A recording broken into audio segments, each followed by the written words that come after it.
Buku Lemuria Atlantis Nusantara. Bagian 6. Karya Santo Sabah.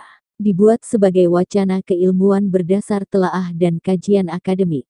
Dalam upaya mengembalikan sejarah benar Indonesia. Agama bangsa Nusantara.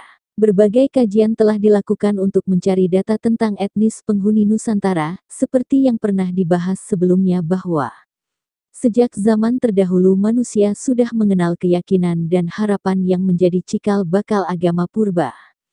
Sejak zaman Pleistosen akhir para penghuni Nusantara sudah mengenal peradaban yang berkaitan dengan agama, dari berbagai hasil budaya batu purba seperti menhir, dolmen, yupa, sarkofagus, dan punden berundak membuktikan bahwa penghuni sudah mengenal agama dengan berbagai ritual pemujaannya. Berlanjut ke zaman perunggu sampai ke zaman logam banyak ditemukan hasil galian yang berhubungan dengan penguburan mayat dan kegiatan sosial yang mengindikasikan bahwa ada hubungan antara perilaku sosial dan agama pada kehidupan penghuni Nusantara.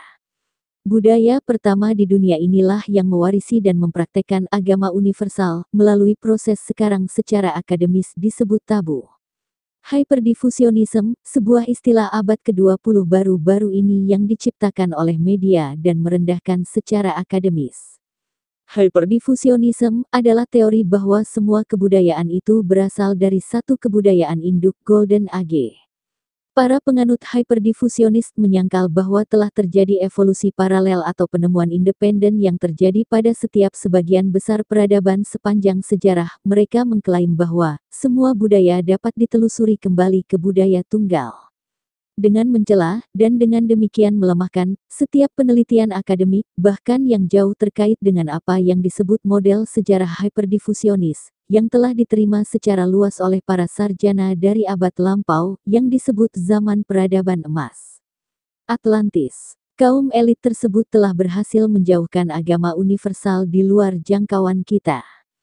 Dengan demikian mereka telah mencegah kita dari dapat mengakses tubuh kebijaksanaan, yang dalam yang dapat memberdayakan diri, yang memiliki potensi untuk mengarahkan pergeseran paradigma kemanusiaan yang akan membahayakan hegemoni global mereka. P. Mus dalam L'Inde Fou Des Cultes Indiens et Indigenes au Champa menjelaskan bahwa pada zaman purbakala pernah terdapat kesatuan kebudayaan pada wilayah yang luas meliputi India, Indochina, dan Nusantara termasuk kepulauan di wilayah Asifik. Mereka percaya kepada sesuatu yang gaib di balik benda-benda yang besar dan luas yang telah memberi keberuntungan atau kesialan dalam kehidupan mereka. Juga percaya bahwa ada orang-orang tertentu yang memiliki kedaulatan untuk memanggil, mendamaikan atau mengusir kekuatan gaib tersebut. Keluas kepercayaan tersebut yang disalahartikan oleh ilmuwan orientalis dengan istilah animisme dan dinamisme. Kepercayaan yang disebut P. Mus sebagai animisme dinamisme tersebut pada hakikat adalah agama kuno penduduk Nusantara yang dalam istilah Jawa dikenal dengan nama Kapitayan. Agama yang sudah dianut sekian lama sejak masa Paleolitikum hingga zaman modern dengan nama yang berbeda-beda di setiap wilayahnya seiring dengan perkembangan ras manusia dan membentuk suku-suku di Nusantara.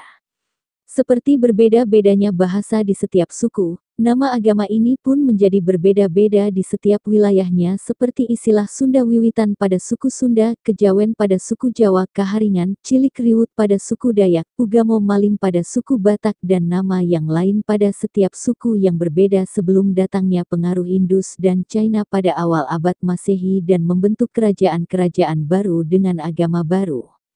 Agama Kapitayan. Oleh karena Sang Hyang Tunggal dengan dua sifat utamanya itu bersifat gaib, untuk memujanya dibutuhkan sarana yang bisa didekati oleh panca indera dan alam pikiran manusia. Demikianlah, dalam ajaran Kapitayan dikenal keyakinan yang menyatakan bahwa kekuatan Sang Taya yang mempribadi dalam Tu atau Tu itu mempribadi dalam segala sesuatu yang memiliki nama tu atau tu seperti watu, batu, turumbuk, pohon beringin, tugu, tulang, tundak, bangunan berundak, tutut, hati, limpa, tusan, pusaka, tupeng, tuya, air. Dalam melakukan puja bakti sesembahan kepada Sang Hyang Taya maka disediakan sesaji tu empeng dalam tu empi, keranjang anyaman bambu, tuak, arak, tukung, sejenis ayam untuk dipersembahkan kepada Sang Hyang Tunggal yang sifat gaibnya tersembunyi di balik sesuatu yang memiliki daya gaib seperti watu, tugu, turumbuk, tulang, tundak, tusan, tuya. Namun untuk melakukan permohonan yang tidak baik, persembahan ini akan ditujukan kepada hantu yang bernama Sang Manikmaya dengan persembahan yang buruk bernama tumbal. Berbeda dengan persembahan sesaji kepada Sang Hyang Tunggal yang merupakan puja bakti melalui pelantara, para rohaniawan Kapitayan melakukan sembahyang langsung kepada Sang Hyang Tunggal di suatu ruangan khusus bernama Sanggar, bangunan persegi 4. Beratap tumpang, dengan tutup lubang, di dinding sebelah timur sebagai lambang kehampaan Sang Hyang, mengikuti aturan tertentu. Mula-mula sang rohaniawan melakukan tulajek berdiri tegak menghadap tutup lubang, dengan kedua tangan diangkat ke atas menghadirkan Sang Hyang Taya ke dalam tutut hati. Setelah merasa Sang Hyang Taya hadir di dalam hati, kedua tangan diturunkan di dada tepat pada tutut hati. Posisi ini disebut swadikep, sidakep, memegang keakuan diri. Proses tulajek ini dilakukan dalam tempo lama. Setelah tulajek selesai, sembahyang dilanjutkan dengan posisi tuengkul, membungkuk memandang dalam keyakinan penganut Kapitayan di Jawa. Leluhur yang pertama kali dikenal sebagai penganjur Kapitayan adalah Dang Hyang Semar, keturunan tegas dari manusia modern, Homo sapiens pertama yang diturunkan ke dunia yaitu Adam. Dalam kitab kuno Pramayoga dan Pustaka Raja Purwa silsilah Nabi Adam sampai Dang Hyang Semar dijelaskan sebagai berikut. Nabi Adam, Nabi Syis Anwas dan Anwar, Hyang Nur Rasa, Hyang Menang, Hyang Tunggal, Hyang Ismaya, Wungkuhan, Semara Santa, Semar. Menurut cerita, negeri asal Dang Hyang Semar adalah Lemuria atau Swetadwipa, bangsa kulit hitam dari benua yang tenggelam akibat banjir besar yang mengakibatkan Dang Hyang Semar dan kaumnya mengungsi ke Nusantara.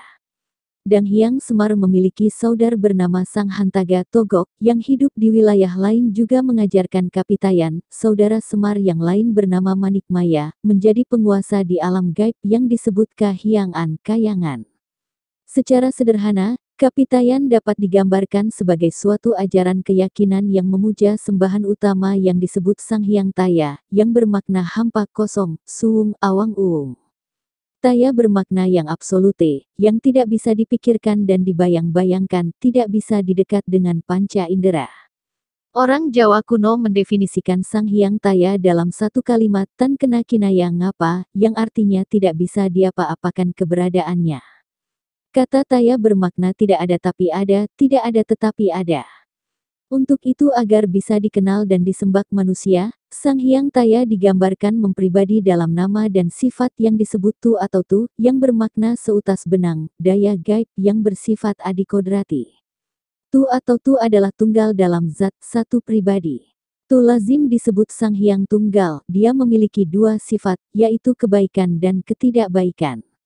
Tu yang bersifat baik disebut Tu ke bawah, yang juga dilakukan dalam tempo yang relatif lama. Lalu dilanjutkan dengan posisi Tu lumpuk bersimpuh dengan kedua tumit diduduki, dilakukan dalam relatif lama. Yang terakhir, dilakukan dengan posisi Tundem bersujud seperti bayi dalam perut ibunya, juga dilakukan dalam tempo yang lama. Setelah melakukan sembahyang yang begitu lama itu, rohaniawan Kapitayan dengan segenap perasaan berusaha menjaga keberlangsungan Sang Hyang Taya yang sudah disemayamkan di dalam tutut hati. Seorang pemuja Sang Hyang Taya yang dianggap saleh akan dikaruniai tuah, kekuatan gaib yang bersifat positif, dan tulah kekuatan gaib penangkal negatif. Mereka yang memiliki tuah dan tulah itulah yang dianggap berhak menjadi pemimpin masyarakat dengan gelar ratu atau datu. Dalam ajaran Kapitayan, para ratu atau datu yang sudah dikaruniai tuah dan tulah setiap gerak-geriknya akan ditandai oleh pi, yaitu kekuatan dari Sang Hyang Taya yang tersembunyi. Itu sebabnya ratu atau datu menyebut diri dengan kata ganti pinakahulun. Jika berbicara disebut pidato. Jika memberi pengajaran disebut piwulang. Jika memberi petunjuk disebut pituduh. Jika memberi nasihat disebut pitutur. Jika memberi hukuman disebut pidana. Jika memancarkan wibawa disebut pideksa. Jika meninggal dunia disebut pitaraf. Seorang ratu atau datu adalah pengejawantahan kekuatan gaib Sang Hyang Taya, citra pribadi Sang Hyang Tunggal. Demikianlah ajaran yang dianut oleh bangsa Nusantara sejak zaman purba dan masih bertahan sampai hari ini dengan nama dan cara yang berbeda seiring dengan perkembangan ras manusia beserta kebudayaannya. Pada masa modern, ajaran tersebut masih secara utuh dianut oleh sebagian masyarakat suku pedalaman dengan istilahnya masing-masing seperti Sunda Wiwitan pada suku Sunda, Kejawen pada suku Jawa, Kaharingan, Cilik Riwut pada suku Dayak, Ugamo Maling pada suku Batak. Adapun agama-agama yang sekarang ada adalah pengaruh dari luar yang baru datang sejak awal abad Masehi, seperti agama Hindu dan Buddha dari India dan China, agama Kristen dari Eropa, dan agama Islam yang merupakan pengaruh dari berbagai negeri seperti Persia, Arab, Rum, Gujarat, Tiongkok, dan Champa. Diintisarikan dari tulisan hasil kajian pesantren Ramadan bersama Ki Ngabehi H. Agus Sunyoto yang diselenggarakan di Pesantren Global Trabiyatul Arifin Nusantara, seperti judul pada halaman muka buku ini Lemuria Atlantis Nusantara, penulis akan mengangkat tulisan yang didapat dari blog website yang ditulis oleh orang Bali sendiri dengan sedikit ulasan, yang membuktikan bahwa peradaban asli Nusantara adalah peradaban Lemuria yang dilinajutkan Atlantis dengan terwakili oleh budaya masyarakat Bali. Studi yang disajikan oleh Hugo, Genome Organization Manusia, melalui studi genetik dari berbagai bangsa Asia, secara empiris menunjukkan bahwa bukan sebaliknya, migrasi lain dari selatan pertama kali memasuki Asia Tenggara dan kemudian melakukan perjalanan perlahan ke utara. Solheim dan lain-lain telah menunjukkan bukti untuk Nusantara, jaringan perdagangan maritim mulai dari Vietnam ke seluruh Nusantara pada awal 5000 SM sampai 1 Masehi. Bangsa Asia Tenggara, terutama yang dari Austronesia keturunan, telah pelaut selama ribuan tahun, beberapa mencapai Pulau Madagaskar kapal mereka, seperti Vinta. Magellan pelayaran mencatat berapa banyak bermanuver kapal mereka, dibandingkan dengan kapal Eropa, perjalanan melalui Samudera Hindia dibantu kolonisasi Madagaskar oleh orang Austronesia, serta perdagangan antara Asia Barat dan Asia Tenggara. Emas dari Sumatera diperkirakan telah mencapai sejauh barat Roma, sementara budak dari Laut Sulu itu diyakini telah digunakan dalam pelayaran Magellan sebagai penerjemah. Dalam pembahasan di buku ini, penulis menyajikan budaya Bali sebagai yang mewakili budaya Nusantara, karena pada budaya Bali inilah penulis mendapatkan hal yang mendasar sebagai bukti bahwa peradaban terdahulu sebelum Atlantis adalah peradaban Lemuria yang ada di bumi Nusantara. Budaya Bali, Babat Bali. Pranamyam Siradewam, Bukti-mukti Itartaya, Prawakshatwa Winiyah, Brahmanam Kesatriyadi, Patayeswara. Sembah sujud hamba kehadapan Ida Sang Hyang Paramawisesa, yang melimpahkan segala sifat baik buruk ala ayuning kehidupan manusia di dunia ini. Semoga tidak ada halangan dalam penulisan babat sastra sejarah ini. Bebas hamba dari segala kesalahan dan kekeliruan, karena kurang paham terhadap Purana Tatwa, serta dengan hati yang tulus dan suci bermaksud menyusun cerita sejarah, sebagai usaha untuk mengingatkan para keluarga dan anak cucu. Semogalah berhasil dan mencapai kesempurnaan kosong, itulah awal dari kisah ini. Dalam pandangan budaya Bali yang penulis di sini menganggap Bali adalah budaya yang tersisa dari peradaban yang mendasari peradaban di dunia, di antaranya adalah budaya India yang selama ini dianggap budaya Nusantara dari India adalah tidak tepat. Dahulu kala, ketika belum ada matahari, bulan, bintang, dan planet-planet termasuk planet bumi ini. Hanya ada Sang Hyang Embang yang Maha Tunggal, beliau Maha Besar, memenuhi alam raya yang luasnya tak terbatas namun juga Maha Kecil, hingga bisa longgar di lubang yang paling kecil. Ketika itu segalanya bersifat sempurna, suci karena tidak ada yang lain selain Hyang Widi yang Maha Sempurna. Yaitu tercipta Sang Hyang Licin yang juga disebut Sang Hyang Eka Aksara yakni Ongkara. Selanjutnya Sang Hyang Eka Aksara melakukan yoga samadhi. Lahirlah Sang Hyang Purusa Pradana. Keduanya itu juga disebut Sang Hyang Aksara dan Sang Hyang Pratiwi. Keduanya disebut pula Rewa Bineda, dalam aksara keduanya disebut Sang Hyang Dwi Aksara yaitu Ang, A. Kemudian Sang Hyang Purusa Pradana melakukan yoga samadhi. Maka lahirlah Sang Hyang Tripurusa, yakni babat Bali ketika alam masih kosong, Sang Hyang Siwa, Sang Hyang Sadasiwa, dan Sang Hyang Paramasiwa. Dalam wujud aksara Sang Hyang Tripurusa, Tripurusa itu adalah Ang Ung Mang yang sering disebut Tri Aksara. Triakasara suci itu adalah lambang dari Sang Hyang Brahma, Sang Hyang Wisnu dan Sang Hyang Siwa. Ketiga nama Tuhan itulah yang kemudian mencipta alam beserta isinya, memelihara dan melebur atau memperalina kembali ke asalnya. Sesudah itu, Yang Maha Pencipta, mencipta sepasang benih manusia. Laki perempuan atau Ardhanareswari. Setelah dibersihkan keduanya dimasukkan ke buah kelapa, setelah diberi mantram sehingga menjadi suci, mereka diwujudkan seperti seorang pertapa di pertengahan Gunung Agung. Di sana mereka melakukan tapa dengan memuja Batara Hyang Pasupati agar segera turun dari Pulau Bali untuk menjadi junjungan dan pujaan di pulau ini. Manu dan Adam. Dalam kitab suci agama Abrahamik yang dengan tegas mengakui hanya Adam adalah manusia pertama dan berusaha menjelaskan bahwa genetislah yang menghasilkan ras berbeda. Hawa sebagai pasangan Adam tercipta dari tulang rusuk Adam. Dengan demikian secara ilmiah, gen yang dimiliki Adam seharusnya sama dengan gen yang dimiliki Hawa. Jika kedua pasangan ini kawin dan menghasilkan keturunan, maka sudah barang tentu keturunan yang dihasilkannya seharusnya memiliki gen yang sama. Manu adalah manusia pertama. Manu adalah Manu itu sendiri, sedangkan Sia berarti keturunan. Jadi, manusia artinya adalah seluruh keturunan Manu. Kembali ke penjelasan Veda tentang manusia pertama. Menurut Veda yang menjelaskan bahwa sampai saat ini di bumi ini telah muncul 7 Manu dengan gamblang menyatakan bahwa ras-ras yang berbeda yang ada saat ini berasal dari ketujuh Manu yang memiliki genetik yang berbeda dan perkawinan silang di antara mereka. Pada penjelasan di atas kita dapati tentang ras yang terdiri dari ras turunan yang jumlahnya 7, jadi keturunan dari Manu saat ini adalah kombinasi dari 7 dan dapat merupakan kombinasi dari keturunannya lagi. Veda menjelaskan bahwa kiamat akan terjadi pada saat Brahma yang merupakan arsitek alam semesta meninggal dunia pada usia beliau yang ke-100 tahun dalam satuan waktu alam Satya Loka. Sebelum ke penjelasan selanjutnya, sebaiknya harus dimengerti terlebih dahulu bahwa waktu di bumi berbeda dengan waktu di planet lain ataupun di dimensi lain sesuai dengan hukum relativitas ruang dan waktu. Hukum Manu, Code of Manu, berikut adalah lanjutan resume dari buku di mana di bawah ini dijelaskan tentang Hukum Manu, Code of Manu. Buku ini ditulis oleh Ed. Viswanathan, diterjemahkan oleh N.P. Putra. Kode Manu adalah aturan etika yang ditulis oleh Resi Manu. Sangat sedikit yang diketahui mengenai Manu. Dalam mitologi, dia dikenal sebagai Manu Svayambhuva. Kode Manu dikenal sebagai Manusmriti atau Manu Samhita atau Manawe Dharma Sastra. Salah satu bagian penting dari buku Manu adalah penjelasan mengenai sistem warna yang populer.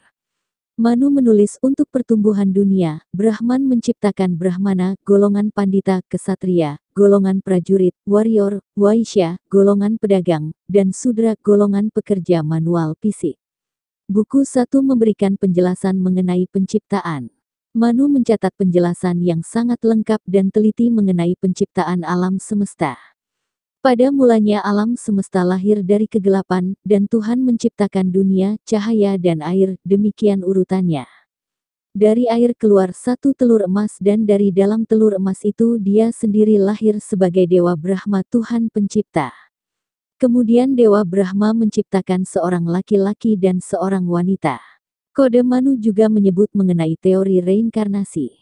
Manu menulis manusia mendapat kehidupan yang tidak bergerak tanaman, pohon, del, sebagai hasil dari kejahatan yang dilakukan dengan badan, hidup sebagai burung-burung dan binatang buas sebagai hasil kejahatan yang dilakukan dengan ucapan, dan kehidupan terendah sebagai hasil kejahatan yang dilakukan dengan pikiran. Hidup sebagai sanyasin berarti penyerahan kehendak bebas seseorang kepada kehendak Tuhan. Dalam agama Hindu ada satu kisah yang sangat mirip dengan kisah perahu Noah Nuh.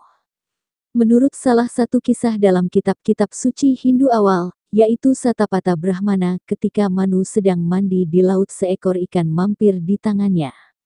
Ikan itu berkata, "Pelihara aku, nanti aku akan menyelamatkan kamu dari banjir besar." Pada mulanya Manu tidak percaya tapi kemudian memutuskan untuk mengikuti permintaan ikan itu. Manu menaruh ikan itu dalam gentong kecil. Ketika ikan itu tumbuh melebihi gentong, Manu menaruhnya di kolam kecil. Kemudian ikan itu tumbuh besar melebihi kolam kecil itu dan menjadi raksasa. Kemudian ikan itu menasihati Manu untuk membuat sebuah perahu dan mengingatkan dia akan adanya satu banjir besar yang akan menghancurkan seluruh dunia. Manu mengikuti nasihat ikan itu dan membuat sebuah perahu. Ikan ini adalah avatara pertama dari Batara Wisnu, secara populer dikenal dengan nama Matsya Avatar. Ketika banjir besar itu tiba, Manu memasuki perahu. Banjir itu menghanyutkan atau membawa perahu itu ke puncak sebuah gunung. Banjir itu menghanyutkan semua makhluk dan hanya Manu sendiri yang selamat hidup. Setelah banjir surut, Manu turun ke lembah. Dikisahkan bahwa ia bekerja memulai kehidupan untuk selama 4.320.000.000 tahun, waktu untuk 4 yuga. Krita atau Satya, Treta, Dvapara dan Kali. Orang-orang Hindu percaya bahwa kisah ini akan selalu berulang pada setiap awal dari alam semesta yang tak terhitung jumlahnya. Nama Manu berarti kepala keluarga penguasa bumi, patriarchal earth ruler. Manu datang dan pergi pada setiap awal penciptaan alam semesta dalam waktu yang tak terbatas. Masing-masing Manu hidup untuk jangka waktu yang disebut Manvantara, periode Manu. Menurut salah satu kisah mitologis, satu kalpa, 8.640.000.000 tahun manusia, terdiri dari 14 Manu atau para Manu. 14 Manu adalah 1. Svayambhuva, Manu pemberi hukum, lawgiver. 2. Svarocisha. 3. Utama. 4. Tamasa. 5. Raivata. 6. Caksusa. 7. Vaivasvata, Noahnya Hindu, Manu dewasa ini. 8. Savarna akan datang. 9. Daksa Savarna. 10. Brahma Savarna. 11. Dharma Savarna. 12. Rudra Savarna. 13. Raucia. 14. Bautia. Kawitan leluhur Bali. Kawitan adalah pengingat wit atau asal. Mungkin sudah ada dalam pikiran kita semua, bahwa yang disebut Ida Batara Kawitan adalah beliau yang datang, sudah ada di jagat Bali dan sudah menurunkan sentana keturunan, sebelum ataupun setelah jagat Bali dikalahkan oleh kerajaan Majapahit. Kawitan yang sudah ada sebelum kerajaan Majapahit datang ke Bali diantaranya Ida Ersi Bujangga Waisnawa, Pasek Sanak Sapta Ersi, Pasek Kayu Selem, Kebayan dan lainnya. Kawitan yang ada setelah kerajaan Majapahit menguasai Bali diantaranya Kawitan Dalam beserta para Arya. Intinya, yang dinamakan Kawitan adalah orang, manusia yang mengembangkan keturunan di Pulau Bali, sehingga leluhur di bumi Jawi tidak disebut Kawitan, diantaranya Empu Tantular, Ken Arok, Tunggul Ametung, Jayasaba, Jayabaya, dan lain sebagainya, walaupun banyak memiliki keturunan di Bali. Kawitan orang Bali. Banyak orang bingung mencari kawitan karena pada zaman Bali kuna belum ada pemujaan Tuhan melalui Batara Hyang Kawitan. Setelah kalahnya Bali pemerintahan dipegang oleh Dalem Baturenggong dengan dibantu Dang Hyang Nirarta yang diberi gelar Pedanda Sakti Wawu Rauh baru ada pemujaan kawitan. Jadi orang-orang Bali mula yang sudah ada di Bali sebelum masuknya Deh Nirarta, sehingga banyak masyarakat Bali mula masuk ke dalam kelompok Pasek, contoh Kubayan, Dukuh, Karangbuncing, Tangkas, Bandesa, masuk ke Soroh Pasek padahal Kubayan itu adalah jabatan rohaniawan desa Bali kuna sebelum masuknya Hindu ke Bali. Dukuh adalah turunan raja-raja Bali kuno yang diberi gelar kependetaan oleh Dang Hyang Nirarta yang diberi julukan Pedanda Sakti Wawu Rauh. Banyak sekali kontroversi mengenai sejarah Bali ini yang perlu diluruskan. Catur Lawa, Dukuh, Pasek Pande, Penyarikan itu bukan Soroh atau kelompok warga. Catur Lawa itu adalah 4 kelompok tugas yang membantu kelancaran jalannya upacara yang ada di Perpenataran Besakih. Dukuh yang mempunyai tugas bagian simbol suci Tuhan atau yang Muput Upakara, Penyarikan mempunyai tugas bagian administrasi, Pande dan Pasek mempunyai tugas membuat sarana dan prasarana lainnya misalnya, membuat tempat pemiosan, menatah logam, dan kerangka lainnya. Dalam Kamus Jawa Kuno oleh Zoetmulder, 1995-786, kata Pasek berarti pemberian anugerah, hadiah. Seandainya Kiai Agung Pasek Gelgel itu berasal dari Jawa semestinya beliau disebut Arya. Karena beliau berperan penting menjadi pemimpin di dalam menengahi konflik transisi pemerintahan akhir Bali kuno.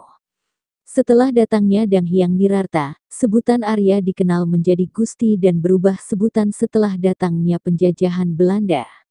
Dengan adanya konsep pemujaan Tuhan melalui Batara Hyang Kawitan sehingga banyak orang-orang Bali mula masuk dalam satu garis keturunan warga Pasek, misalnya Kubahyan, Tangkas, Bendesa, Karangbuncing dan warga Bali Mula lainnya. Warga Bali Mula yang diperlukan wibawanya dalam menjaga stabilitas pemerintahan yang baru disebut Arya, misalnya Sri Giri Ularan putra dari Sri Rigis menjadi Mahapatih, Senapati, di kerajaan dalam Batu Renggong menjadi Arya Ularan, Gusti Ularan, keturunan Sri Karangbuncing menjadi Arya Karangbuncing, Gusti Karangbuncing. Sri Rigis menjadi Arya Rigis. Sri Pasunggiri menjadi Arya Pasunggiri. Si Tunjung Tutur menjadi Arya Tunjung Tutur, si Tunjung Biru menjadi Arya Tunjung Biru. Dr. Marta A. Moses mengidentifikasikan Yatnya Kreda dengan upacara Mamukur di Bali, yaitu upacara mengembalikan Atma ke unsur asalnya yakni Paratma. Dengan demikian Pura Catur Lawa merupakan kumpulan orang-orang Bali Mula yang mendapat tugas sebagai cikal bakal untuk ngamong, bertanggung jawab terhadap kelancaran upacara di Pura Penataran Besakih, simbol Stana Suci Ida Batara Gunung Agung, Tolangkir. Pura Besakih merupakan lambang satu kesatuan antara Hindu Bali dan Hindu Majapahit. Para raja dan ksatria Bali kuno, dan jabatan pemerintah bawahan seperti para senapati, para pendeta, samgat, caksu, kubayan, si Tunjung Biru, si Kalung Singkal, ki Tambyak, ki Tunjung Tutur, ki Kopang, ki Bawahan, si Pangeran Tangkas, ki Pasung Grigis, dan leluhur masyarakat Bali Aga dan Bali Mula yang lain pada saat kini di manakah pura kawitan beliau-beliau itu? Dan di manakah padarman beliau-beliau itu? Ketiga Dewa Trimurti tersebut pada hakikat adalah lambang dari ketiga proses dunia, yaitu Sristi Ciptaan, yang disebut Brahma, Stiti Perlindungan, yang disebut Wisnu dan Pralaya, pengembalian pada unsur semula, yang disebut Siwa. Ketiga tersebut disimboliskan dengan aksara suci Om yang terdiri dari Ang berarti Brahma, berarti Wisnu dan Mang berarti Ciwa, jadi Ang, Mang, sama dengan Om. Hal tersebut sering terlihat pada setiap permulaan mantra dan pemabah permulaan, tulisan lontar-lontar di Bali yang dimulai dengan ucapan Om Awik Nam Astu, yang artinya semoga atas nama Hyang Widi dengan ketiga manifestasinya terhindar dari mara bahaya. Sara Sastra, 19945657. Pemahaman dan arti simbol Ongkara. Untuk memudahkan manusia menuju Sat, maka dimunculkanlah Ongkara. Sat merupakan yang tak berwujud. Dari Ongkara muncullah Dwi Aksara yaitu Ang dan Ah. Dwi Aksara juga adalah perlambang Rewabineda, dualitas Ang adalah Purusa, Bapa Akasya, dan Ah adalah Prakerti, Ibu Privi. Pada tahapan berikutnya, dari Dwi Aksara ini muncullah Tri Aksara, yaitu Ang, dan Mang. Dari banyak sumber pustaka, dikatakan bahwa AUM inilah yang mengawali sehingga muncullah OM. Pada tahapan berikutnya, dari Tri Aksara muncullah Panca Aksara, yaitu Sang, Bang, Tang, Ang, dan ING. Dari Panca Aksara kemudian muncullah Dasa Aksara, yaitu Sang, Bang, Tang, Ang, ING, Nang, Mang, Sing, Wang, dan Yang. Pada arah mata angin, Dasa Aksara terletak berurutan dari timur sama dengan Sang, selatan sama dengan Bang, barat sama dengan Tang, utara sama dengan Ang, dan tengah-tengah poros pusat sama dengan ING, kemudian tenggara sama dengan Nang, barat daya sama dengan Mang, barat laut sama dengan Sing, timur laut sama dengan Wang dan tengah-tengah poros pusat sama dengan Yang. Ada dua aksara yang menumpuk di tengah-tengah, yaitu ING dan Yang. Dari sini pula asal-muasal Yin dan Yang. Siwa sebagai dewata perwujudan Tuhan yang terakhir dalam Trimurti, Siwa bertanggung jawab terhadap penyerapan alam semesta. Siwa merupakan perwujudan dari sifat tamas, kecenderungan menuju pembubaran dan pelenyapan. Pelenyapan atau penghancuran akan berakhir pada pengurangan tertinggi berupa kekosongan alam semesta tanpa batas. Kekosongan dari segala keberadaan ini memunculkan alam semesta secara berulang-ulang, juga tanpa batas. Dan disinilah peranan Siwa. Karena itu dikatakan bahwa Siwa bukan saja bertanggung jawab atas penghancuran, tetapi terhadap penciptaan dan pemeliharaan keberadaan. Brahma dan Wisnu adalah Siwa. Dalam hal ini maka Brahma dan Wisnu adalah juga Siwa. Seperti telah diuraikan sebelumnya dalam sejarah sekte di Bali, sebelum pemerintahan suami istri Dharma Udayana Gunapriya Dharmapatni, sejak awal abad ke-10 di Bali telah berkembang berbagai sekte. Ajaran Siwa Siddhanta mempunyai ciri-ciri khas yang berbeda dengan sekta Siwa yang lain. Siddhanta artinya kesimpulan sehingga Siwa Siddhanta artinya kesimpulan dari Siwaisme. Ajaran Siwa Siddhanta di Bali terdiri dari 3 kerangka utama yaitu tatwa, susila dan upacara keagamaan. Tatwa atau filosofi yang mendasarinya adalah ajaran Siwa Tatwa. Di dalam Siwa Tatwa, Sang Hyang Widi adalah Ida Batara Siwa. Siwa sendiri, Batara, Batari itulah yang dipuja sebagai Ista Dewata. Banyaknya Ista Dewata yang dipuja akan berkaitan dengan banyaknya pura dan pelinggih, pengastawa, rerainan dan banten. Ista Dewata adalah Batara Siwa yang aktif sebagai Sada Siwa, sedangkan Batara Siwa sebagai Parama Siwa bersifat tidak aktif atau sering disebut Sunya. Pemantapan paham Siwa Siddhanta di Bali dilakukan oleh 2 tokoh terkemuka yaitu Empu Kuturan dan Empu Dang Hyang Nirarta. Di India Wahyu Hyang Widi diterima oleh Sapta Rsi dan dituangkan dalam susunan sistematis oleh Bhagawan Abhyasa dalam bentuk catur Weda. Weda menjadikan pemikiran-pemikiran cemerlang bagi orang-orang suci di Bali sekitar abad ke-8 sampai ke-14 yaitu Dang Hyang Markandeya. Pada abad ke-8 beliau mendapat pencerahan di Gunung Dihyang, sekarang Dieng, Jawa Timur, bahwa bangunan Palinggi di Tolangkir, sekarang Besakih, harus ditanami pancadatu yang terdiri dari unsur-unsur emas, perak, tembaga, besi, dan permata mirah. Menetap di Taro, Tegal Lalang Gianyar, beliau memantapkan ajaran Siwa Siddhanta kepada para pengikutnya dalam bentuk ritual. Surya Sewana, Bebali, Banten, dan Pecaruan, karena semua ritual menggunakan Banten atau Bebali maka ketika itu agama ini dinamakan agama Bali. Daerah tempat tinggal beliau dinamakan Bali. Jadi yang bernama Bali mula-mula hanya daerah Taro saja, namun kemudian pulau ini dinamakan Bali karena penduduk di seluruh pulau melaksanakan ajaran Siwa Siddhanta menurut petunjuk-petunjuk Dang Hyang Markandeya yang menggunakan Bebali atau Banten. Selain Besakih, beliau juga membangun pura-pura Satkahyangan lainnya yaitu Batur, Sukawana, Batu Karu, Andakasa, dan Lempuyang. Beliau juga mendapat pencerahan ketika Hyang Widi berwujud sebagai sinar terang gemerlap yang menyerupai sinar matahari dan bulan. Oleh karena itu beliau menetapkan bahwa warna merah sebagai simbol matahari dan warna putih sebagai simbol bulan digunakan dalam hiasan di pura antara lain berupa ider-ider, lelontek, del. Selain itu beliau mengenalkan hari tumpek kandang untuk mohon keselamatan pada Hyang Widi, digelari Rer Angon yang menciptakan darah, dan hari tumpek pengatak untuk menghormati Hyang Widi, digelari Sang Hyang Tumuwuh yang menciptakan getah. Empu Sangkul Putih.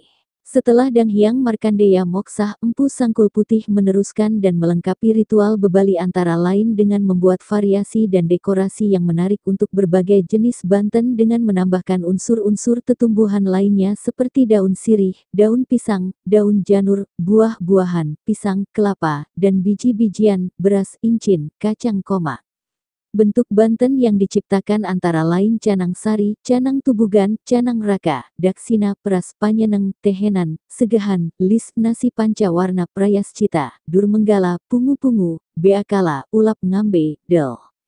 Banten dibuat menarik dan indah untuk menggugah rasa bakti kepada Hyang Widi agar timbul getaran-getaran spiritual.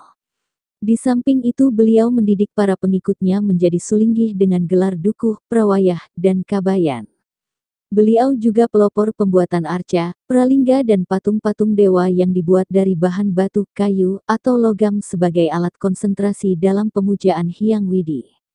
Tak kurang pentingnya, beliau mengenalkan tata cara pelaksanaan peringatan Hari Piodalan di Pura Besakih dan pura-pura lainnya, ritual hari-hari raya, Galungan, Kuningan, Pagerwesi, Nyepi. Jabatan resmi beliau adalah sulinggih yang bertanggung jawab di Pura Besakih dan pura-pura lainnya yang telah didirikan oleh Dang Hyang Markandeya. Empu Kuturan. Pada abad ke-10 datanglah ke Bali seorang Brahmana dari Majapahit yang berperan sangat besar pada kemajuan agama di Bali.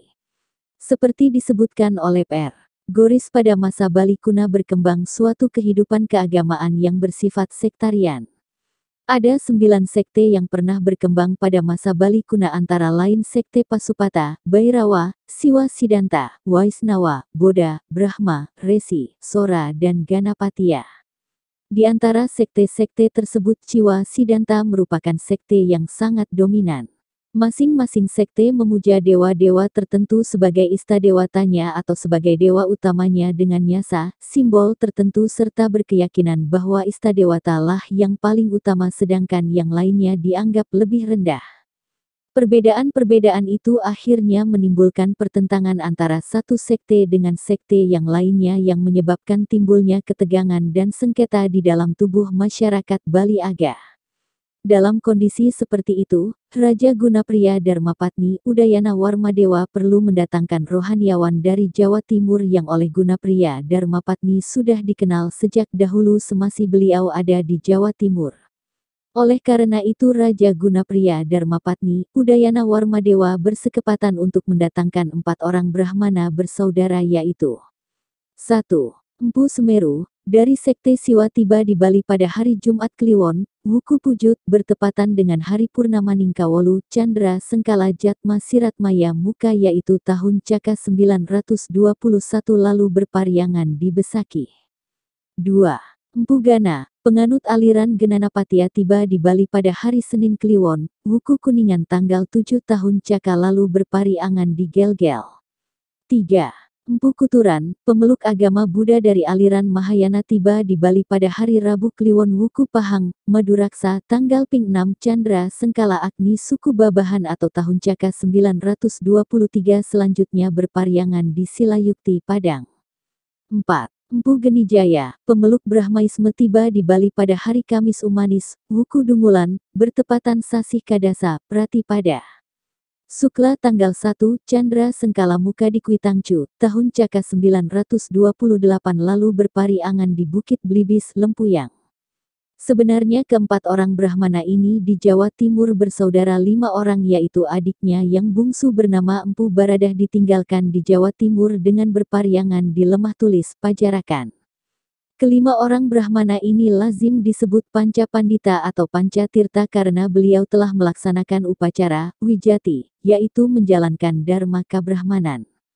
Dalam suatu rapat majelis yang diadakan di Bata Anyar, Desa Bedahulu Pejeng, yang dihadiri oleh unsur 3 kekuatan pada saat itu, yaitu dari pihak Buddha Mahayana diwakili oleh Empu Kuturan yang juga sebagai ketua sidang dari pihak Ciwa diwakili oleh Empu Semeru dari pihak 6 sekte yang pemukanya adalah orang Bali Aga. Dalam rapat majelis tersebut Empu Kuturan membahas bagaimana menyederhanakan keagamaan di Bali, yang terdiri dari berbagai aliran. Tatkala itu semua hadirin setuju untuk menegakkan paham Trimurti, Brahma, Wisnu, Ciwa untuk menjadi inti keagamaan di Bali dan yang layak dianggap sebagai perwujudan atau manifestasi dari Sang Hyang Widiwasa. Konsensus yang tercapai pada waktu itu menjadi keputusan pemerintah kerajaan, di mana ditetapkan bahwa semua aliran di Bali ditampung dalam satu wadah yang disebut Siwa Buddha sebagai persenyawaan Siwa dan Buddha. Semenjak itu penganut Siwa Buddha harus mendirikan 3 buah bangunan suci pura untuk memuja Sang Hyang Widiwasa dalam perwujudannya yang masing-masing bernama 1. Pura Desa Balai Agung untuk memuja kemuliaan Brahma sebagai perwujudan dari Sang Hyang Widiwasa Tuhan. 2. Pura Puseh untuk memuja kemuliaan Wisnu sebagai perwujudan dari Sang Hyang Widiwasa. 3. Pura dalam untuk memuja kemuliaan Batari Durga yaitu caktinya Batara Siwa sebagai perwujudan dari Sang Hyang Widiwasa. Ketiga pura tersebut disebut Pura Kahyangan 3 yang menjadi lambang persatuan umat Siwa Buddha di Bali. Dalam Samuan 3 juga dilahirkan suatu organisasi desa pakraman yang lebih dikenal sebagai desa adat. Dan sejak saat itu berbagai perubahan diciptakan oleh Empu Kuturan, baik dalam bidang politik, sosial, dan spiritual. Jika sebelum keempat Brahmana tersebut semua prasasti ditulis dengan menggunakan huruf Bali kuna, maka sesudah itu mulai ditulis dengan bahasa Jawa kuna Kawi. Akhirnya di bekas tempat rapat itu dibangun sebuah pura yang diberi nama Pura Samuan 3. Atas wahyu Hyang Widi beliau mempunyai pemikiran-pemikiran cemerlang mengajak umat Hindu di Bali mengembangkan konsep Trimurti dalam wujud simbol palinggih kemulan rong 3 di tiap perumahan, pura kahyangan 3 di tiap desa adat dan pembangunan pura-pura Kiduling Kretek, Brahma, Batu Madek, Wisnu, dan Gelap Siwa, serta Padma 3 di Besaki. Paham Trimurti adalah pemujaan manifestasi Hyang Widi dalam posisi horizontal pangider-ider. Hindu Indonesia. Agama Hindu bersumber pada wahyu Tuhan Yang Maha Esa, Hyang Widi yang turun di India sekitar 2500 tahun BC. Dengan turunnya Weda di India, maka timbullah suatu periode sejarah yang disebut zaman Weda. Pada zaman ini berkembanglah suatu corak kebudayaan baru di India yang mengambil sumber pada Weda dan meliputi beberapa aspek kehidupan yang disebut dengan suatu istilah Hinduisme sebagaimana disebutkan di dalam Arya Arta. Dalam perkembangan lebih lanjut pada zaman Upanishad di mana bermunculan filsafat-filsafat di India, maka muncullah aliran-aliran yang disebut paksa atau sekte dalam agama Hindu antara lain sekte Saiwa, sekte Waisnawa, sekte Brahma, sekte Tantrayana dan lain-lain. Sekte Saiwa memuja Dewa Siwa sebagai suatu tokoh yang paling utama, sekte Waisnawa memuja Dewa Wisnu sebagai satu-satunya tokoh yang paling utama, sekte Brahma mentokohkan Dewa Brahma dalam pemujaannya dan sekte Tantrayana memusatkan pemujaannya kepada Dewi Durga. Tiga dewa, Brahma, Wisnu dan Siwa dipuja secara horizontal, sebagai dewa Trimurti manifestasi dari Hyang Widi. Di samping agama Hindu, bahwa di India pada abad ke-5 BC muncullah agama Buddha yang menekankan ajarannya kepada masalah etika dan hukum karma. Agama Buddha juga mengajarkan berbagai aturan hidup masyarakat dan menimbulkan suatu paham yang disebut Buddhisme. Agama Buddha dibagi menjadi dua kelompok besar yang disebut Mahayana dan Hinayana. Dari masing-masing kelompok ini terbagi lagi menjadi beberapa mazhab aliran. Pengertian Hinduisme di India tidaklah mencakup Buddhisme dan kedua isme itu berdiri sendiri menempuh jalan sendiri dalam proses perkembangannya masing-masing. Tetapi pengertian Hinduisme di Indonesia mencakup pula Buddhisme Mahayana atau dengan kata lain Hinduisme di Indonesia mencakup semua paham yang berasal dari India yang masuk ke Indonesia pada abad permulaan Tarikh Masehi yang didukung oleh budaya lokal di Indonesia. Pengertian Trimurti di Indonesia adalah pemujaan terhadap tiga dewa yaitu Brahma, Wisnu dan Siwa secara vertikal dengan pemujaan terhadap Dewa Siwa paling menonjol. Karena itu paham Trimurti di Indonesia sering disebut Siwaisme atau sebaliknya Siwaisme atau agama Siwa adalah cakupan Waisnawa dan Brahmaisme. Inilah yang secara nyata kita anut di Indonesia sekarang. Mengenai siapa yang menyebarkan agama Siwa, baca anggapan umum selama ini menganggap dengan ajaran Hindu di Indonesia, para ahli menunjukkan kepada seorang tokoh yaitu Maharsi Agastya yang banyak namanya diabadikan pada prasasti-prasasti dalam kesusastraan Jawa kuno. Proses perkembangan Hindu di Indonesia. Hindu Bali disebut pula agama Hindu Dharma atau Gamatirta, agama air suci, adalah suatu praktik agama Hindu yang umumnya diamalkan oleh mayoritas suku Bali di Indonesia.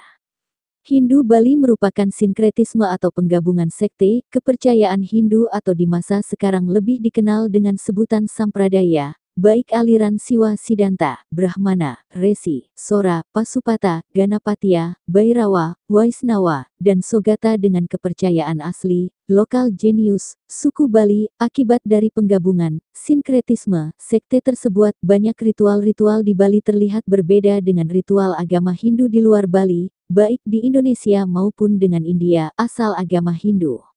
Pada dasarnya, ritual Hindu Bali tidaklah berubah 100% dari aslinya, melainkan penyesuaian kesepahaman agar semua unsur pemujaan dari kesemua sekte yang telah digabungkan tercermin dalam setiap ritual upacara yatnya di Bali.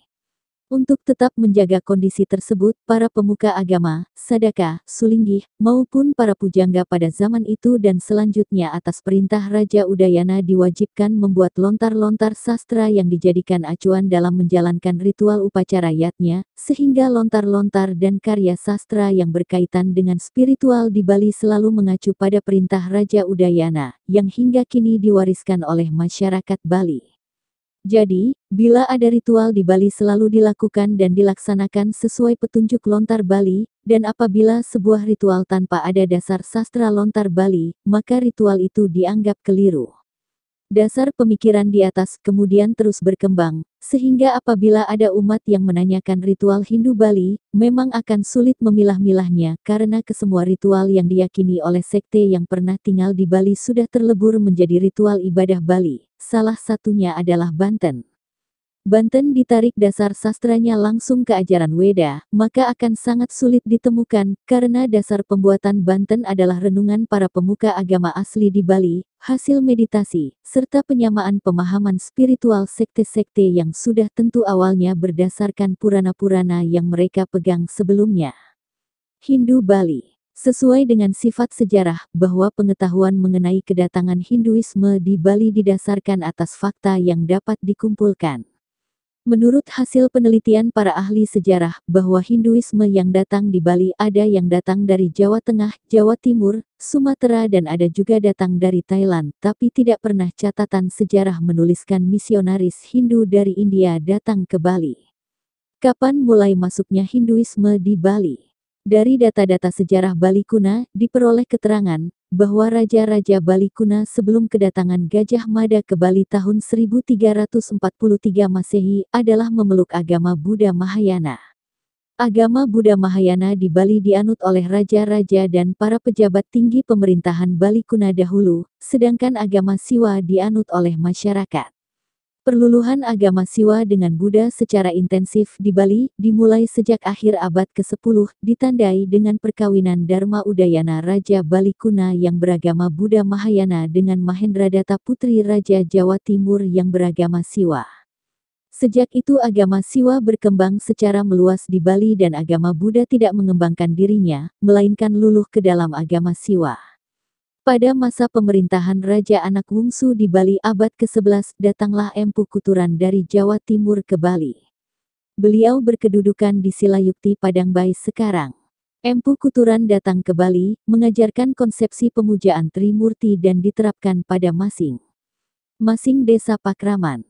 Beliau juga mengajarkan tentang upayara ngaben swasta, tentang upacara manusa yajna, dharma kahuripan, tentang cara membuat meru di Besakih, tentang pedagingan palinggih dan mendirikan Sat Kahyangan Jagat Bali serta beberapa kahyangan lainnya lagi dan lain-lainnya.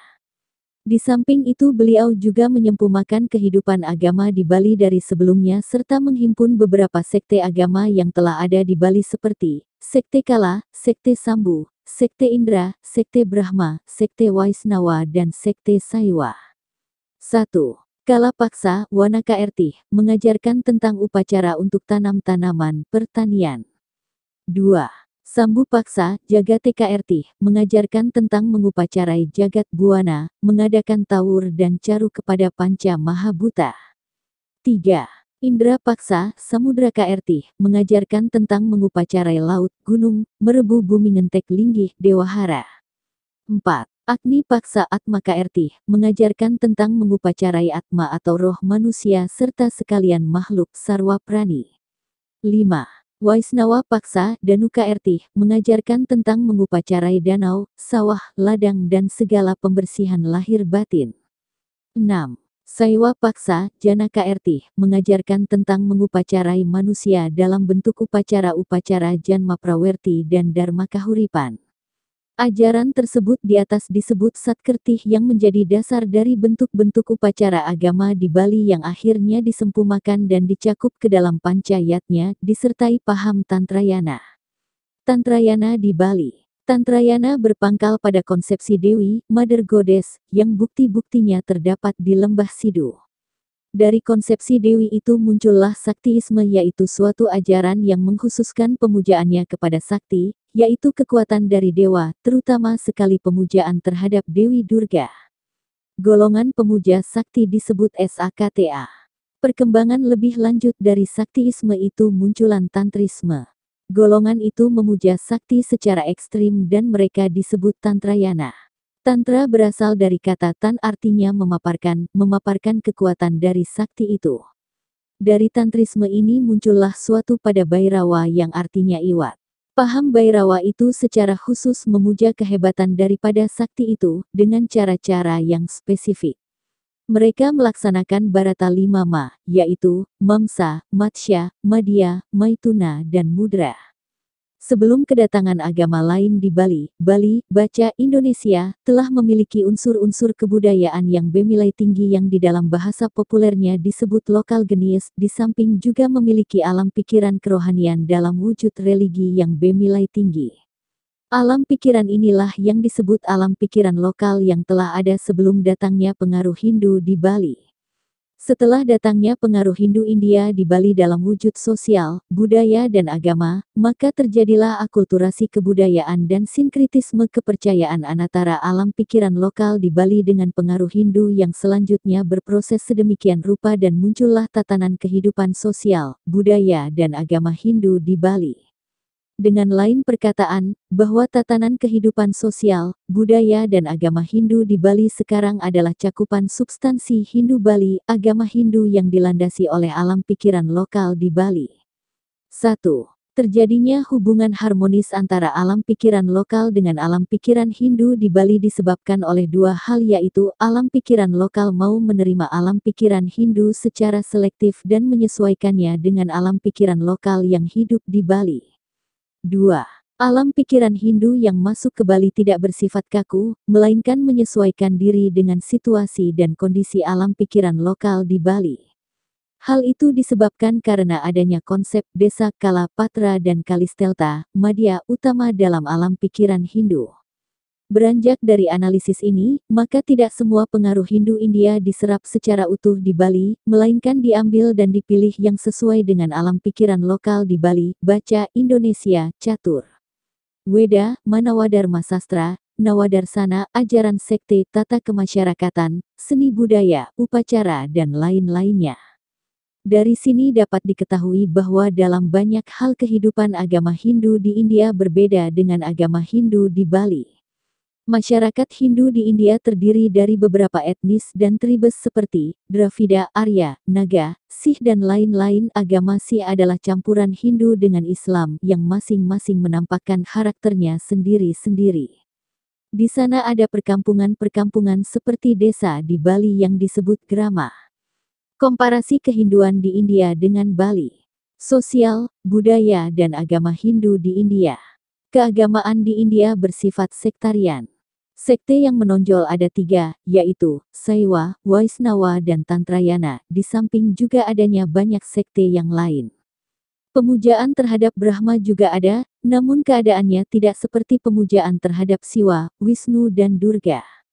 Pemujaan Trimurti di sana dilakukan horizontal dan masing-masing dewa dipuja terpisah secara tersendiri oleh pemujanya masing-masing. Di samping itu di sana ada banyak ashram yang mengajarkan sistem pendidikan kerohanian sendiri-sendiri dengan pola orientasi dan arahan sendiri pula. Teisme atau konsepsi ketuhanan di India agaknya kabur antara pemujaan terhadap dewa dan dewi dengan pemujaan terhadap individu yang suci seperti terhadap Rama, Krishna, Hanuman dan lain-lain. Juga terjadi kekaburan antara personel dengan impersonal dalam imajinasi perwujudan dewa dan dewi. Demikian pula pentokohan terhadap seorang guru suci adalah sangat penting di hati para pengikutnya. Guru suci inilah yang berperan sangat besar dalam kehidupan kerohanian di India seperti Swami Vivekananda misalnya. Peran pemerintah di bidang keagamaan tidak begitu besar, karena India merupakan suatu negara sekuler. Aktivitas keagamaan menonjolkan doa-doa dan pujian-pujian dalam bentuk himne daripada upacara ritual yang seremonial. Prasarana keagamaan terlihat dalam wujud mandir dan arca-arca, sedangkan sarana pemujaan yang digunakan hanyalah bunga, air dan api. Penggunaan bunga dan air dalam pemujaan adalah berasal dari kebudayaan bangsa Arya, sedangkan penggunaan api adalah berasal dari kebudayaan bangsa Dravida. Suatu hal yang menarik perhatian adalah pada setiap tempat suci terdapat arca image yang menjadi fokus konsentrasi pemujaan. Secara konseptual rupa-rupanya personifikasi Tuhan yang abstrak atau impersonal itu sangat dominan di dalam imajinasinya.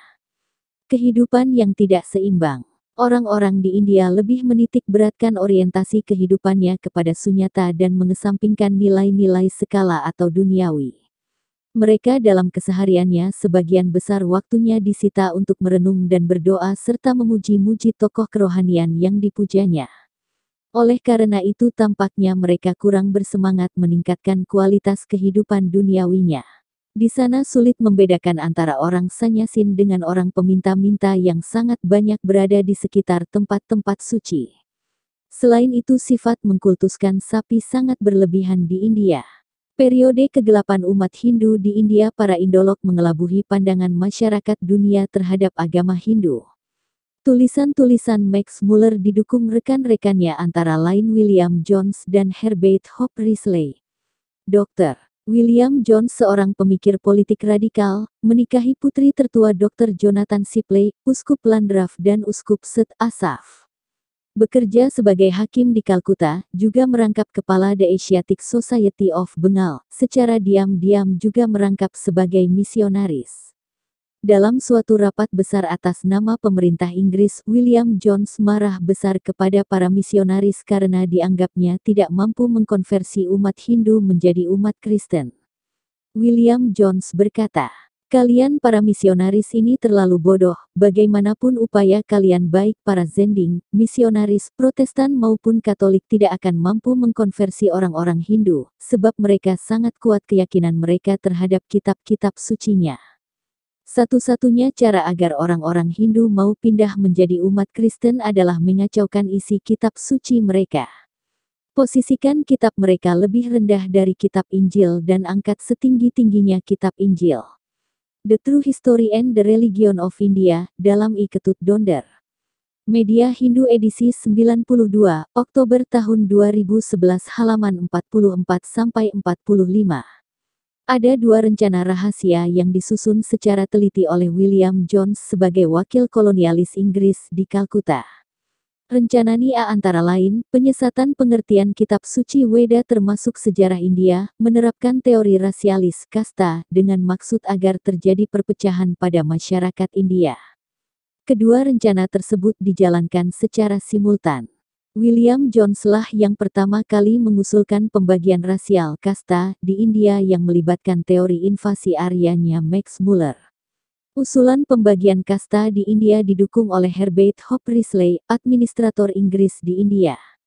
Pada tahun 1901 Herbert Hooper Risley, administrator Inggris di India, mengesahkan teori rasialis kasta. Max Muller dan William Jones menjadi undang-undang kolonial yang diberlakukan di seluruh anak benua India.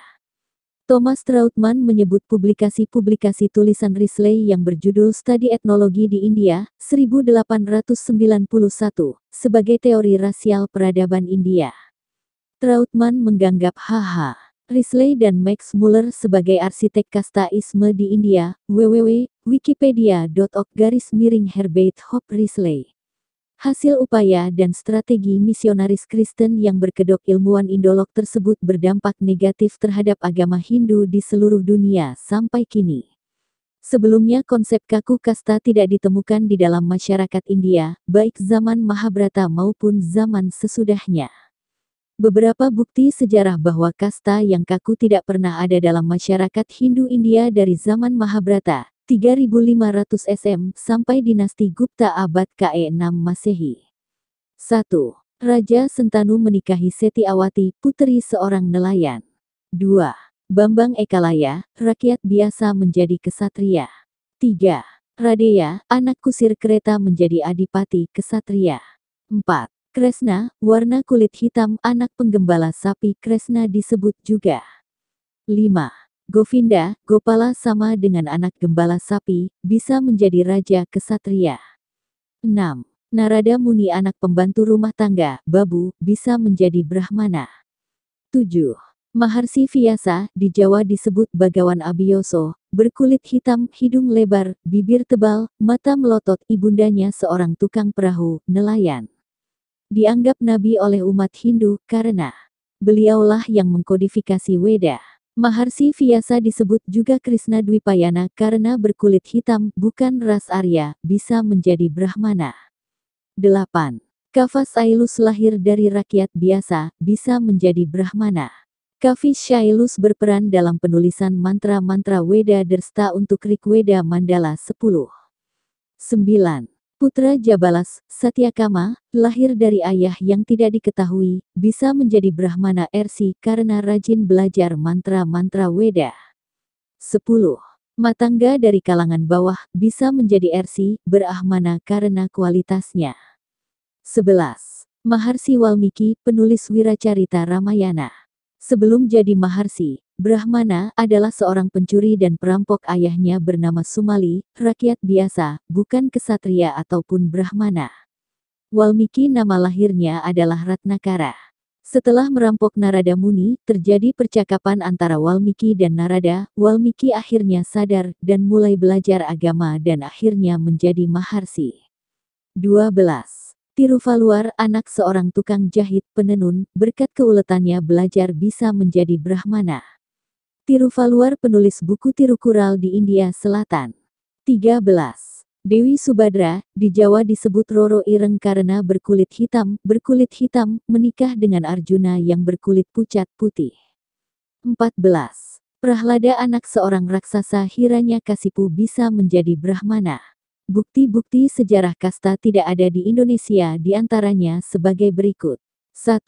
Ken Arok, seorang penyamun, Bromocorah, di hutan-hutan Jawa Timur, dari keluarga yang bukan kesatria ataupun Brahmana, dan akhirnya sadar dan berguru kepada Empu Purwanata, ayah Ken Dedes di Tumapel, bisa menjadi raja kesatria di Singosari. 2. Damar Wulan, seorang pengangon kuda tukang arit rumput, bisa menjadi raja kesatria di Majapahit dan berganti nama menjadi Brawijaya. 3. Kebo Iwa, tukang gali tanah dan tukang membuat sumur di Bali, berkat keperkasaannya, bisa menjadi patih kesatria di Bali pada masa Raja Ratna Bumi Banten. 4. Airlangga, seorang raja di Kahuripan Jawa Timur, setelah pensiun, memilih menjadi Brahmana dengan gelar Rsi Jatayu. 5. Empu Sendok, seorang Brahmana, anak-anaknya menjadi kesatria di Medang Kemulan. 6. Mahapatih Gajah Mada, Perdana Menteri Majapahit, lahir dari keluarga yang tidak diketahui, yang jelas bukan dari keturunan kesatria maupun Brahmana, menjadi kesatria terkemuka Indonesia sepanjang sejarah Indonesia. 7. Ketut Kresna Kepakisan, anak seorang Brahmana dari Jawa Timur, menjadi adipati kesatria di Samprangan Bali dengan gelar Sri Kresna Kepakisan. 8.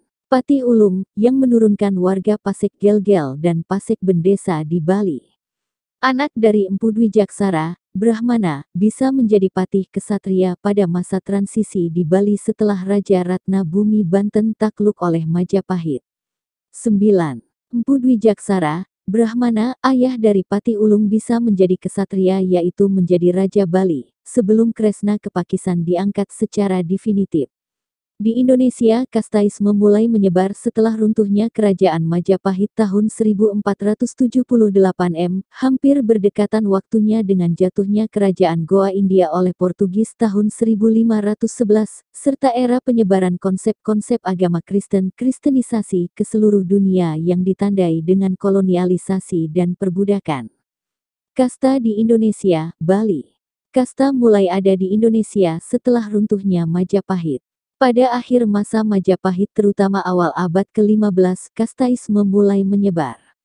Banyak kesatria, cendekiawan maupun Brahmana Hindu mulai terpengaruh propaganda misionaris Kristen dan kaum Adharma lainnya.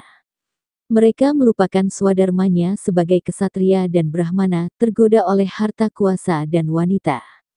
Raja Majapahit Brawijaya kelima yang sudah tua renta tergoda wanita hadiah para wali. Wanita yang tidak jelas asal-usulnya selalu membujuk Brawijaya V untuk meninggalkan agama leluhur Majapahit dan ikut agama istrinya. Geoffrey Robinson mengomentari hal ini sebagai rekayasa tradisi Bali yang paling mencengangkan oleh kolonial Belanda.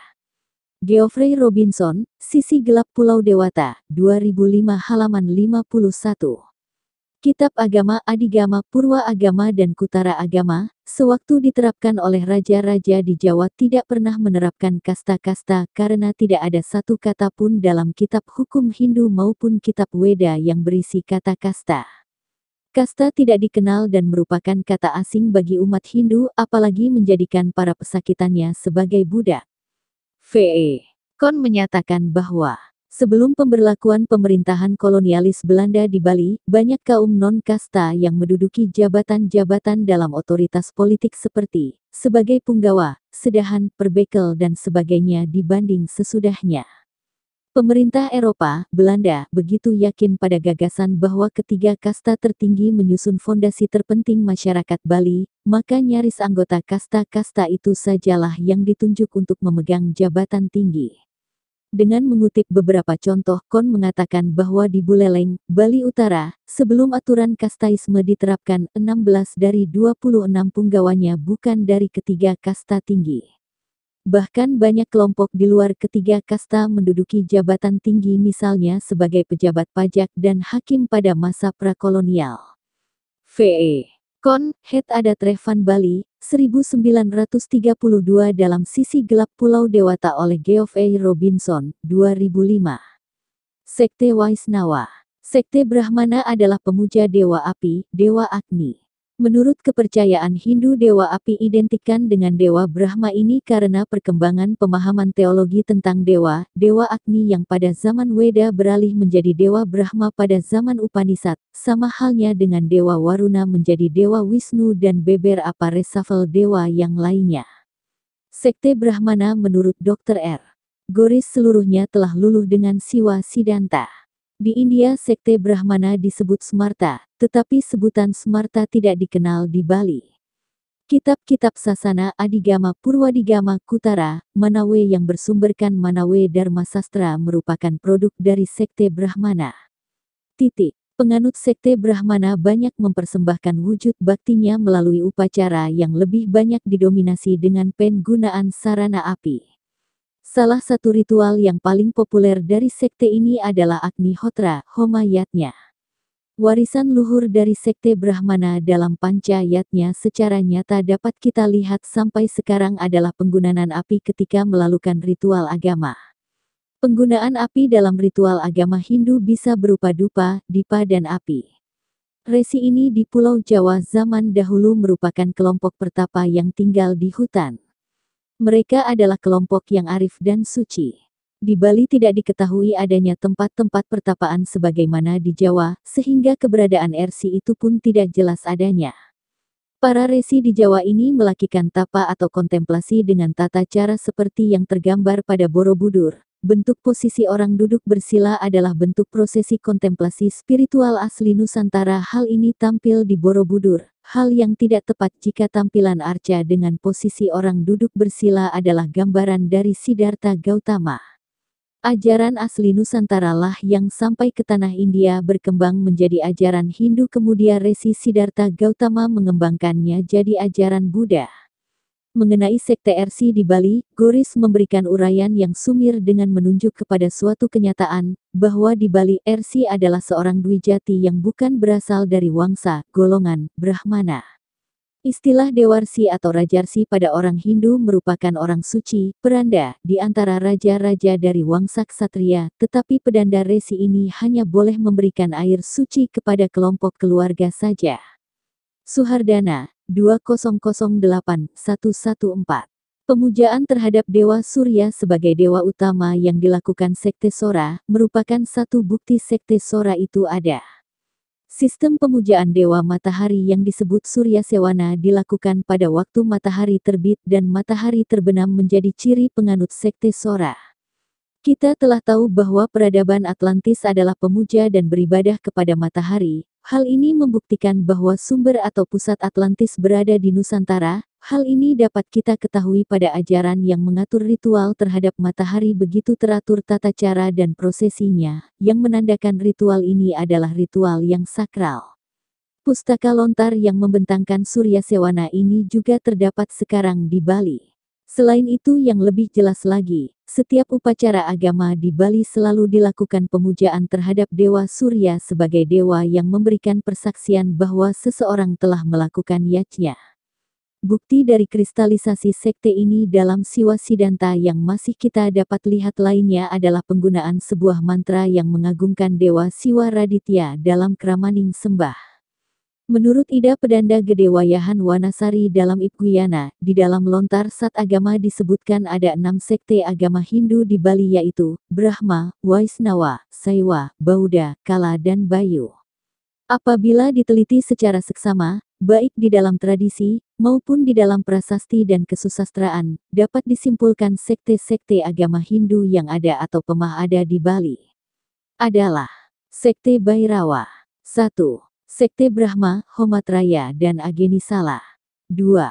Sekte Waisnawa, Danukaerti. 3. Sekte Linggayat, Pemujaan Lingga. 4. Sekte Ganapata, Pemujaan Gana. 5. Sekte Pasupata, Pemujaan Pasupati. 6. Sekte Siwa Sidanta, Pemujaan Tripurusa. 7. Sekte Tantrayana, Pemujaan Durga dan Dewi. 8. Sekte Indra, Pemujaan Akasa dan Mohon Hujan. 9. Sekte Kala, mengupacarai gunung dan lautan. 10. Sekte Sambu, mengupacarai jagat. 11. Sekte Bayu, pemujaan terhadap kekuatan pramana. 12. Sekte Saurapata, pemujaan surya. 13. Sekte Bauddha, pemujaan Wairocana. Pada tahun Saka 910 Bali diperintah Raja Dharma Udayana. Permaisurinya berasal dari Jawa Timur bernama Gunapriya Dharmapatni Putri Makutawangsa Wardana. Pemerintahan Dharma Udayana dibantu beberapa pendeta yang didatangkan dari Jawa Timur. Antara lain Empu Kuturan. Empu Kuturan diserahi tugas sebagai Ketua Majelis Tinggi Penasehat Raja dengan pangkat Senapati, sehingga dikenal sebagai Senapati Kuturan. Bisa penulis tegaskan di sini bahwa ajaran Bali adalah ajaran bukan Hindu yang berasal dari India. Ajaran masyarakat Bali adalah ajaran asli Nusantara yang dibawa dari Pulau Jawa oleh beberapa resi. Ajaran itu bukan bernama Hindu, tapi ajaran itu adalah ajaran peradaban terdahulu yaitu Lemuria dan ajaran itu pula yang dipakai pada masa peradaban Atlantis di Nusantara. Ajaran asli Nusantara itulah yang menyebar ke berbagai penjuru dunia, dengan ciri karakter pemujaan pada api dan matahari. Ajaran dunia yang menggunakan ciri tersebut berasal dari Nusantara. Dewa matahari dan menyembah matahari dapat ditemukan di sebagian besar sejarah yang tercatat dalam berbagai bentuk. Berikut ini adalah daftar dewa matahari. Pemujaan terhadap Dewa Surya sebagai dewa di Afrika Anyanwu. Igbo dewa diyakini tinggal di bawah sinar matahari. Magek, Tenerife dewa matahari dan cahaya. Mau, Dahomey dewi terkait dengan matahari dan bulan. Ngai, Kamba, Kikuyu dan Masai dewa matahari. Pemujaan terhadap Dewa Surya sebagai dewa di aborigin Australia Bila, Dewi Matahari kanibal dari etnia Matanha Genowe, Dewi Matahari yang mencari setiap hari untuk anaknya yang hilang, cahaya obornya adalah matahari. Wala, Dewi Matahari. Wuryu Pranili, Dewi Matahari yang obor adalah matahari. Yikaraur Dewi Matahari cahaya dan penciptaan. Pemujaan terhadap Dewa Surya sebagai dewa di Aztec Huitzilopochtli, Dewa Matahari dan Perang. Nanahuatzin, Dewa Matahari Teoyaomikui, Dewa Jiwa yang hilang, Matahari dan jam ke-6 hari Tonatiuh, Dewa Matahari dan Penguasa Langit. Siuhtekutli, Dewa Api, Hari dan Panas. Pemujaan terhadap Dewa Surya sebagai dewa di Baltik. Saule, Dewi Matahari dan Kesuburan. Pemujaan terhadap Dewa Surya sebagai dewa di Basque. Ehi, Dewi Matahari dan pelindung umat manusia. Pemujaan terhadap Dewa Surya sebagai dewa di Brasilmeri, pahlawan rakyat dan Dewa Matahari. Pemujaan terhadap Dewa Surya sebagai dewa di ajaran Buddha Marici, Dewi Langit, Matahari dan Cahaya. Surya, Dewa Matahari. Surya Parita, Sutra Pitaka Pali, Buddhisme Theravada. Pemujaan terhadap Dewa Surya sebagai dewa di Kanaan. Sapas, Dewi Matahari. Pemujaan terhadap Dewa Surya sebagai dewa di Celtic. Aine, Irlandia Dewi Cinta, musim panas, kekayaan dan kedaulatan, terkait dengan matahari dan pertengahan musim panas. Alaunus, Galia Dewa Matahari, penyembuhan dan nubuatan. Belenos, Galia Dewa Matahari. Gronu Peber, Wells sosok sesekali dibangun sebagai dewa cahaya. Etain, Irlandia. Dewi Matahari Epona, dewa kuda kadang-kadang dikaitkan dengan Etain. Granus, dewa yang berhubungan dengan spa, penyembuhan termal dan mineral mata air, dan matahari Olwen, sosok wanita sering dibangun sebagai awalnya Wells, Dewi Matahari. Sulis, dewa Inggris yang namanya terkait dengan Kamen Proto-Indo-Eropa kata untuk matahari, dan dengan demikian serumpun dengan Helios, Sol, Usil dan Surya, dan yang mempertahankan citra Surya, serta domain atas penyembuhan dan mata air panas. Mungkin de facto dewa matahari bangsa Keltik. Pemujaan terhadap dewa Surya sebagai dewa di Cina. Doumu, Dewi Matahari kadang-kadang digabungkan dengan Marici. Yuyi, Dewa Matahari. Sukai, Dewa Matahari Bintang. Xie, Dewi Matahari dan Ibu dari 10 Matahari. Zulong, Naga Dewa Siang Hari. Pemujaan terhadap Dewa Surya sebagai dewa di Kemetik Bastet, kucing Dewi terkait dengan matahari. Horus, Dewa Langit yang mata kanan dianggap matahari dan kiri bulan. Amun, Dewa Pencipta kadang-kadang diidentifikasi sebagai Dewa Matahari. Atum, yang finisher dunia, yang mewakili matahari karena Set Aten, dewa matahari, terlihat dari matahari. Hepri, dewa kelahiran kembali dan matahari terbit. Nefertem, dewa penyembuhan dan kecantikan, yang mewakili sinar matahari pertama. Ra, dewa matahari. Sekemet, dewi perang dan matahari, dan kadang-kadang malapetaka dan pencipta gurun. Sobdu, dewa perang dan panas terik matahari musim panas. Petah, dewa keahlian, seni dan kesuburan, kadang-kadang dikatakan untuk mewakili matahari di malam hari. Knum, dewa matahari terbenam. Pemujaan terhadap Dewa Surya sebagai dewa di Etruskan. Albina, Dewi Fajar dan pelindung pecinta Naas. Tesan, Dewi Fajar, terkait dengan kehidupan baru. Usil, Etruska setara Helios, Jerman. Sol. Pemujaan terhadap Dewa Surya sebagai dewa di Yunani. Elektrona, Dewi pagi hari dan pria akal bangun. Athena, Dewi kebijaksanaan dan kerajinan, dengan karakteristik Dewa Matahari. Apollo, Dewa Olimpian cahaya, matahari, nubuat, penyembuhan, wabah, memanah, musik dan puisi. Eos, Dewi Titan Fajar. Helios, Titan Dewa Matahari. Hyperion, Titan Dewa Cahaya. Neaera, Dewi Matahari terbit. Vanes, Protogenoi cahaya dan kehidupan, dijelaskan dengan sayap emas, dikelilingi oleh tanda-tanda zodiak dan disamakan dengan Mitras. Thea, Dewi Titan terkait dengan matahari. Pemujaan terhadap Dewa Surya sebagai dewa di ajaran Hindu. Agni, dewa api, terkait dengan matahari. Aryaman, dewa matahari. Mitra, dewa kejujuran, persahabatan, kontrak, pertemuan dan matahari pagi. Ravi, dewa matahari. Saranya, Dewi Fajar. Sawitri, dewa matahari saat matahari terbit dan terbenam. Surya, dewa matahari. Pemujaan terhadap Dewa Surya sebagai dewa di Het. Arina, Dewi Matahari. Istanu, Dewa Matahari dan penghakiman. Pemujaan terhadap Dewa Surya sebagai dewa di Inka. Inti, Dewa Matahari dan Dewa Pelindung dari Kekaisaran Inka. Casca, Venus, atau Casca Kuilur, bintang Venus, adalah Dewi Fajar dan senja planet ini. Aiha, Dewa Matahari yang disembah di Alaska. Malina, Dewi Matahari paling sering ditemukan dalam legenda Greenland. Pemujaan terhadap Dewa Surya sebagai dewa di Lusitania. Endophelicus, dewa kesehatan dan keselamatan. Worsiped baik sebagai dewa matahari dan satu stonik. Neto, diakui menjadi seorang dewa matahari dan perang. Pemujaan terhadap Dewa Surya sebagai dewa di Mauriao, personifikasi siang hari. Tamanuitera, personifikasi matahari.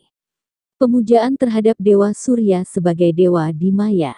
Ahkin, dewa matahari, pembawa keraguan dan pelindung terhadap kejahatan yang terkait dengan kegelapan. Kini Ahau, dewa matahari. Hunahpu, salah satu kembar Maya pahlawan, ia berubah menjadi matahari sementara saudaranya berubah menjadi bulan. Tohil, dewa yang berhubungan dengan guntur, petir dan sunrise. Pemujaan terhadap Dewa Surya sebagai dewa di Mesopotamia. Shamash, dewa Akkadia dari matahari dan keadilan. Utu, Sumeria, dewa matahari dan keadilan. Minoan, sebuah dewi matahari dari beberapa macam, mungkin ular dewi. Muisca Sue, Muisca dewa matahari dan suami Cia, bulan. Native American Mythology. Lakota, dewa matahari. Pemujaan terhadap Dewa Surya sebagai dewa di Slavia. Blobok, dewa direkonstruksi cahaya dan matahari yang mungkin atau mungkin tidak telah disembah oleh orang Slavia. Dasbok, dewa matahari. Horse, dewa matahari. Radegas, dewa kesuburan dan tanaman, terkait dengan perang dan matahari, yang mungkin atau mungkin tidak telah disembah oleh kafir Slavia. Zorya, dua anak perempuan dari Dasbok, Zorya Utrenyaya, bintang pagi, yang openes gerbang istana setiap pagi untuk keberangkatan matahari kereta ini Zorya Vechernyaya, bintang malam, yang menutup gerbang istana setiap malam setelah kembali matahari. Pemujaan terhadap Dewa Surya sebagai dewa di Turki. Gun Ana, Dewi Matahari Turki, Koyas, Dewa Matahari. Zoroastrianisme Versyaeta, Matahari Yazata, Zunism, The Zunbil dinasti dan subyek Zabulistan menyembah matahari, yang mereka sebut Zun. Mereka percaya bahwa matahari adalah dewa keadilan, kekuatan baik di dunia dan akibatnya, makhluk yang mengusir kegelapan dan manusia diizinkan untuk hidup sehari lagi. Pemujaan terhadap Dewa Surya sebagai dewa di Jepang Amaterasu. Amaterasu Omikami atau Ohirume no Muchi no Kami adalah bagian dari agama di Jepang, juga dewa utama dari agama Shinto. Dia dipandang sebagai Dewi Matahari, juga dewa alam semesta. Nama Amaterasu berasal dari Amateru berarti, bersinar di surga. Arti dari seluruhnya Amaterasu Omikami adalah dewa yang bersinar di langit. Menurut Kojiki dan Nihon Shoki di mitologi Jepang, yang Kaisar Jepang dianggap keturunan langsung dari Amaterasu. Pemujaan terhadap Dewa Surya sebagai dewa di Arab. Patung dari Sabah pendeta mengangkat tangannya untuk berdoa dengan Dewi Matahari. Syams, Samsum adalah perempuan Dewa Matahari, mungkin terkait dengan Kanaan Sapaseh dan lebih luas Timur Tengah Samash. Dia adalah dewi dominan dari Himyarite Raya, dan mungkin masih dihormati dalam beberapa bentuk oleh Betuin selama beberapa abad sesudahnya. Malakbel adalah dewa matahari dari kota Palmyra di pra-Islam Suriah. Artinya, dalam bahasa Aram adalah Messenger of Baal, atau Messenger atau Angel Tuhan. Yunani diidentifikasi Malakbel dengan Hermes, dan orang-orang Romawi dengan Sol. Dia juga mirip dengan Babel dewa matahari Samash. Malakbel biasanya disertai oleh bulan dewa Aglibol, dan kadang-kadang disebut dengan Dewi Alat. Dewa Palmyrene, dari kiri ke kanan, lunar dewa Aglibol, tertinggi dewa Bilshamen, dewa matahari Malakbel. Abad 1, ditemukan di dekat Bir Wereb, Wadi Miyah, Suriah, Louvre Museum. Fir'aun Akhenaten dan keluarganya memuja Aten, kedua dari kiri adalah Meritaten yang adalah putri Akhenaten. Aten, juga Aton, Mesir JTN adalah dis matahari di kuno mitologi Mesir, dan awalnya merupakan aspek dari Dewa Ra. Aten yang didewakan adalah fokus dari agama dari Atenisme didirikan oleh Amenhotep keempat, yang kemudian mengambil nama Akhenaten, meninggal K. 1335 SM, dalam ibadah dan pengakuan dari Aten. Pemujaan terhadap Dewa Surya sebagai dewa di Australia. Dalam mitologi orang aborigin dari utara Australia, matahari perempuan Wuryu Pranili, atau Wuryun Pranili, adalah dewi matahari yang seperti api obor adalah matahari, juga sebutan untuk Bila, adalah personifikasi dari matahari sebutan orang-orang Atnyamatanha. Dia adalah Dewi Matahari, sesuai kecenderungan sebutan umum di antara penduduk asli Australia, yang sebagian besar menganggap matahari sebagai dewa perempuan. Ajaran asli Nusantara yang terekam hingga kini pada budaya Bali adalah ciri yang membuktikan ajaran asli Nusantara yang menyebar ke berbagai penjuru dunia, seperti telah dijelaskan pada bagian di atas bahwa peradaban Lemuria adalah di Nusantara berlanjut pada peradaban Atlantis yang juga berpusat di Nusantara. Ajaran tersebut dengan bercirikan pemujaan kepada sang surya atau matahari. Hal ini dapat terbukti dengan adanya banyak bangunan kuno yang tersebar di Nusantara terutama di Pulau Jawa, dan berkaitan dengan pemujaan matahari. Hal ini tampil pada bentuk bangunan punden berundak, yang dahulunya tempat dilakukan ritual kepada matahari. Bentuk bangunan punden berundak atau piramida adalah bentuk dasar dari bangunan pemujaan kepada sang surya. Juga piramida di Mesir adalah bentuk bangunan yang bersumber dari tanah ini Nusantara. Berbeda halnya dengan di India di mana sekte-sekte itu berdiri sendiri dan sulit terjadinya perluluhan antara sekte yang satu dengan sekte yang lain, bahkan bertentangan antar sekte. Banyak sekali lambang atau simbol dalam keagamaan merupakan sarana pengikat keyakinan umatnya untuk lebih mendekatkan hati dan perasaannya kepada cita-cita hidup keagamaan, disebut juga niyasa atau murti puja. Jumlah dewa agama di Bali. Nama-nama dewa Indra, dan Prajapati yang termasuk dewa-dewa Asta Vasu adalah 1. Anala atau Agni, Dewa Api. 2. Dava atau Prativi, Dewi Bumi. 3. Anila atau Vayu, Dewa Angin. 4. Prabasa atau Dyaus, Dewa Langit. 5. Pratiyusa atau Surya, Dewa Matahari. 6. Aha atau Saviter, Dewa Atariksa. 7. Chandra atau Soma, Dewi Bulan. 8. Dhruva atau Druha, Dewa Konstelasi Planet. Dewa Surya digambarkan sebagai dewa tertinggi, dewa dari seluruh dewa. Surya merupakan sumber dan pendukung kehidupan yang memberikan sinar yang terang dan kegembiraan, melenyapkan kegelapan malam dari kebodohan, menurunkan pengetahuan kepada setiap makhluk dan memberikan cahaya kepada planet-planet di alam raya. Ini bukti mantra yang mendukung bahwa Dewa Surya sebagai dewa tertinggi. Utvayam Tamasaspari Jyotis Pasyanta Utaram Devam Devatra Surya Maganma Jyotirutamam.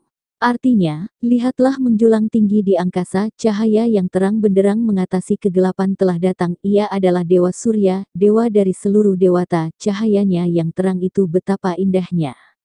Bali adalah bukti awal peradaban dunia yang ditandai dengan penghormatan dan pemujaan terhadap matahari seperti yang dijelaskan tentang peradaban Atlantis di atas. Hal ini membuktikan bahwa Nusantara sebagai pusat dari peradaban Lemuria dan Atlantis.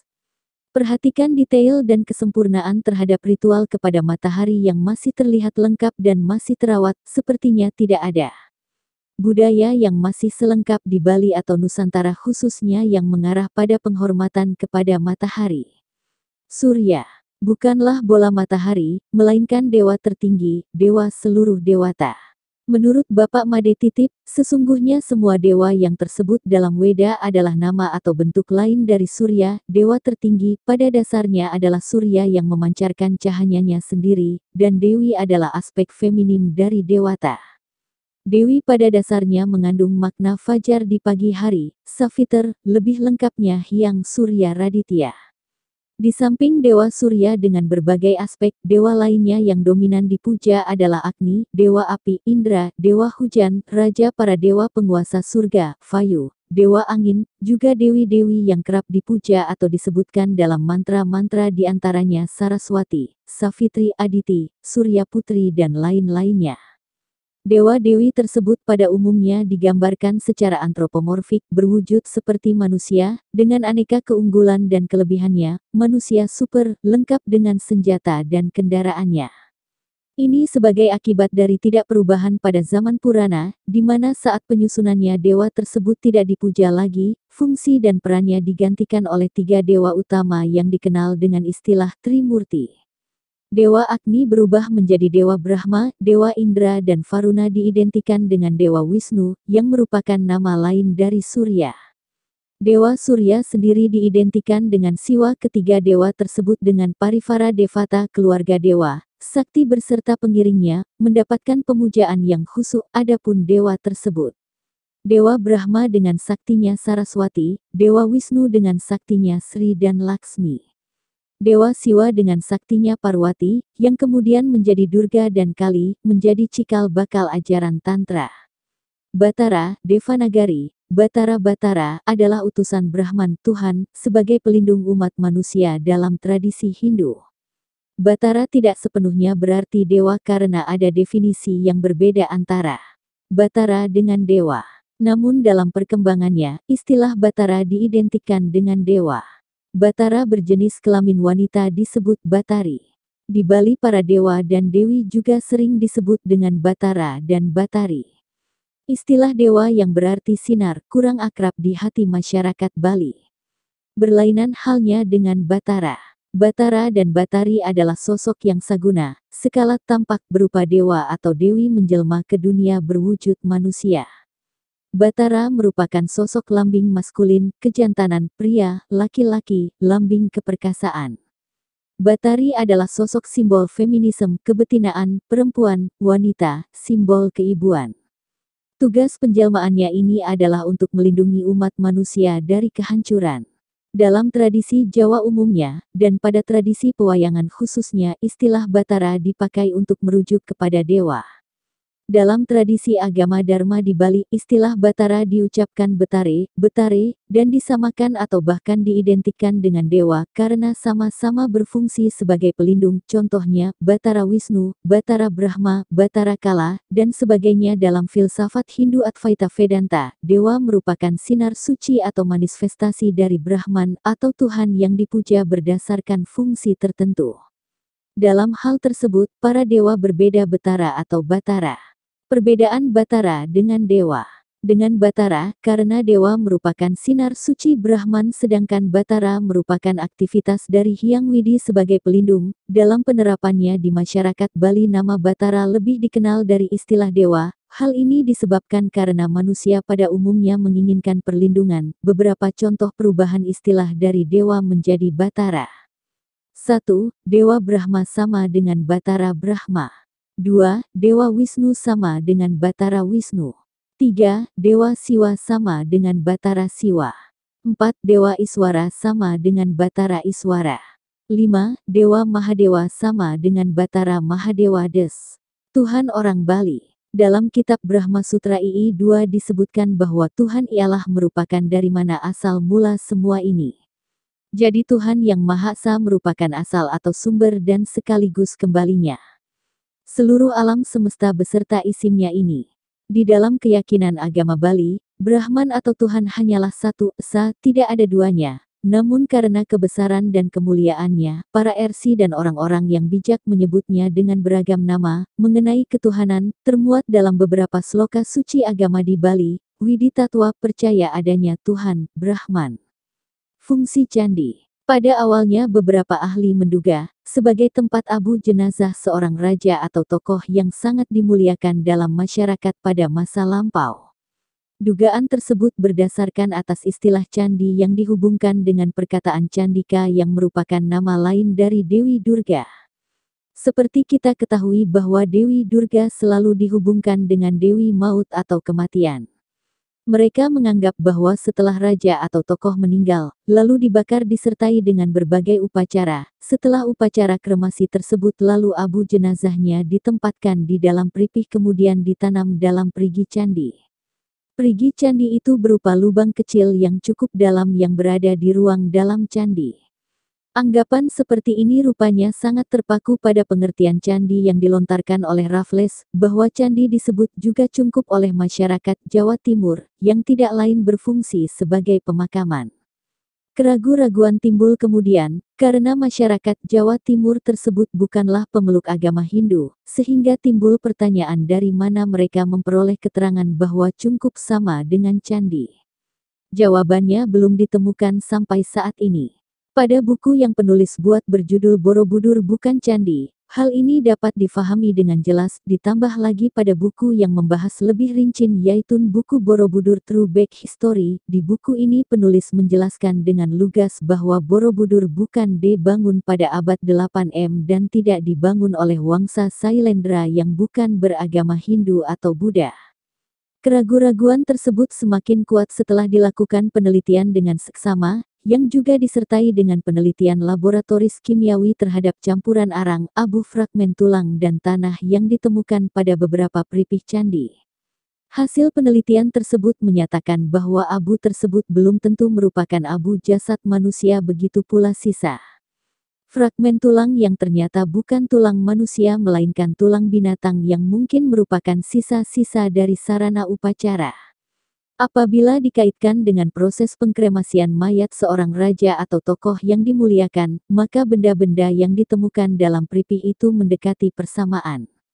Dari sejumlah sumber sastra seperti Pararaton dan Negara Kertagama misalnya, diketahui bahwa upacara kremasi bagi seorang raja atau tokoh yang dimuliakan diawali dengan pembakaran mayat dengan segala bentuk upacaranya, kemudian abunya dilarung atau dihanyutkan ke laut atau di sungai yang bermuara ke laut. Upacara tersebut dilakukan beberapa tahap sampai pada tahap terakhir yang disebut upacara srada. Upacara ini merupakan pelepasan roh dari segala ikatan keduniawian yang mungkin masih mengikat, sehingga roh tersebut dapat bersatu dengan dewa penitisnya.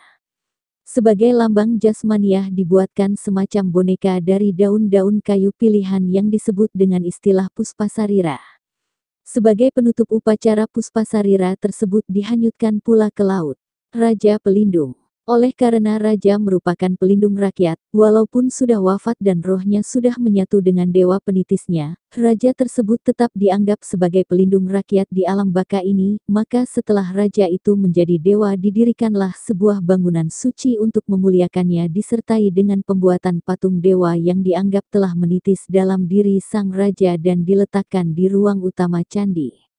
Di bawah arca tersebut disimpan pripih yang berisi berbagai jenis benda, seperti potongan-potongan logam, batu akik, dan beberapa jenis permata lainnya disertai pula dengan saji-sajian. Benda-benda itu merupakan simbol dari zat-zat jasmaniah sang raja yang telah bersatu dengan dewa penitisnya. Apabila dilakukan pemujaan, jasad jasmani pada perigi tersebut dinaikkan secara simbolis dan roh yang bersemayam di rongga atap candi diturunkan kemudian bersama-sama dimasukkan ke dalam arca sehingga arca tersebut menjadi hidup. Atas dasar itu jelaslah bahwa pendirian candi-candi bertujuan untuk memuliakan sang raja, tokoh yang sangat dimuliakan dan berfungsi sebagai tempat pemujaan bagi raja yang telah menjadi dewa sekaligus bagi dewa penitisnya, sebagai manifestasi Tuhan yang Maha Esa. Adapun wujud arca yang distanakan di dalam candi sesuai dengan aliran agama sang raja yang dianut semasih hidupnya. Apabila raja tersebut menganut aliran Siwaistis, maka arca Siwalah yang distanakan di dalam candi.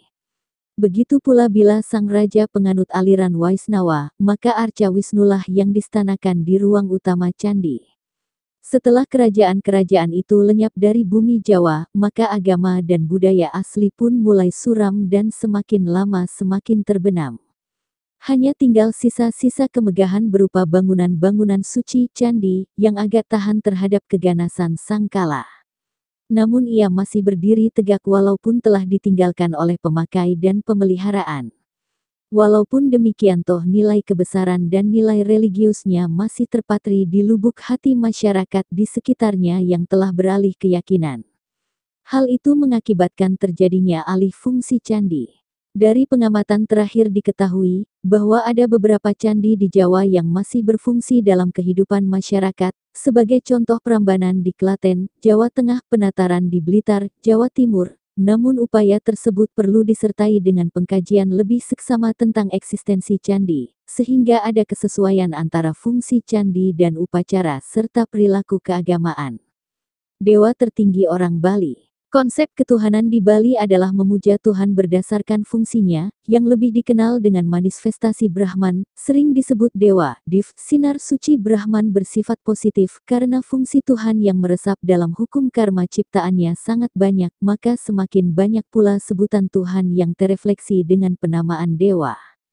Dewa tertinggi orang Bali. Tujuan agama Bali adalah Moksatam Jagatita Yaka Iti Dharma, artinya adalah moksa merupakan tujuan agama tertinggi, tetapi saat ini carilah kebahagiaan hidup Jagatita, penuhilah kewajibanmu, bahagiakan orang-orang yang kamu cintai tetapi semua itu harus berdasarkan Dharma.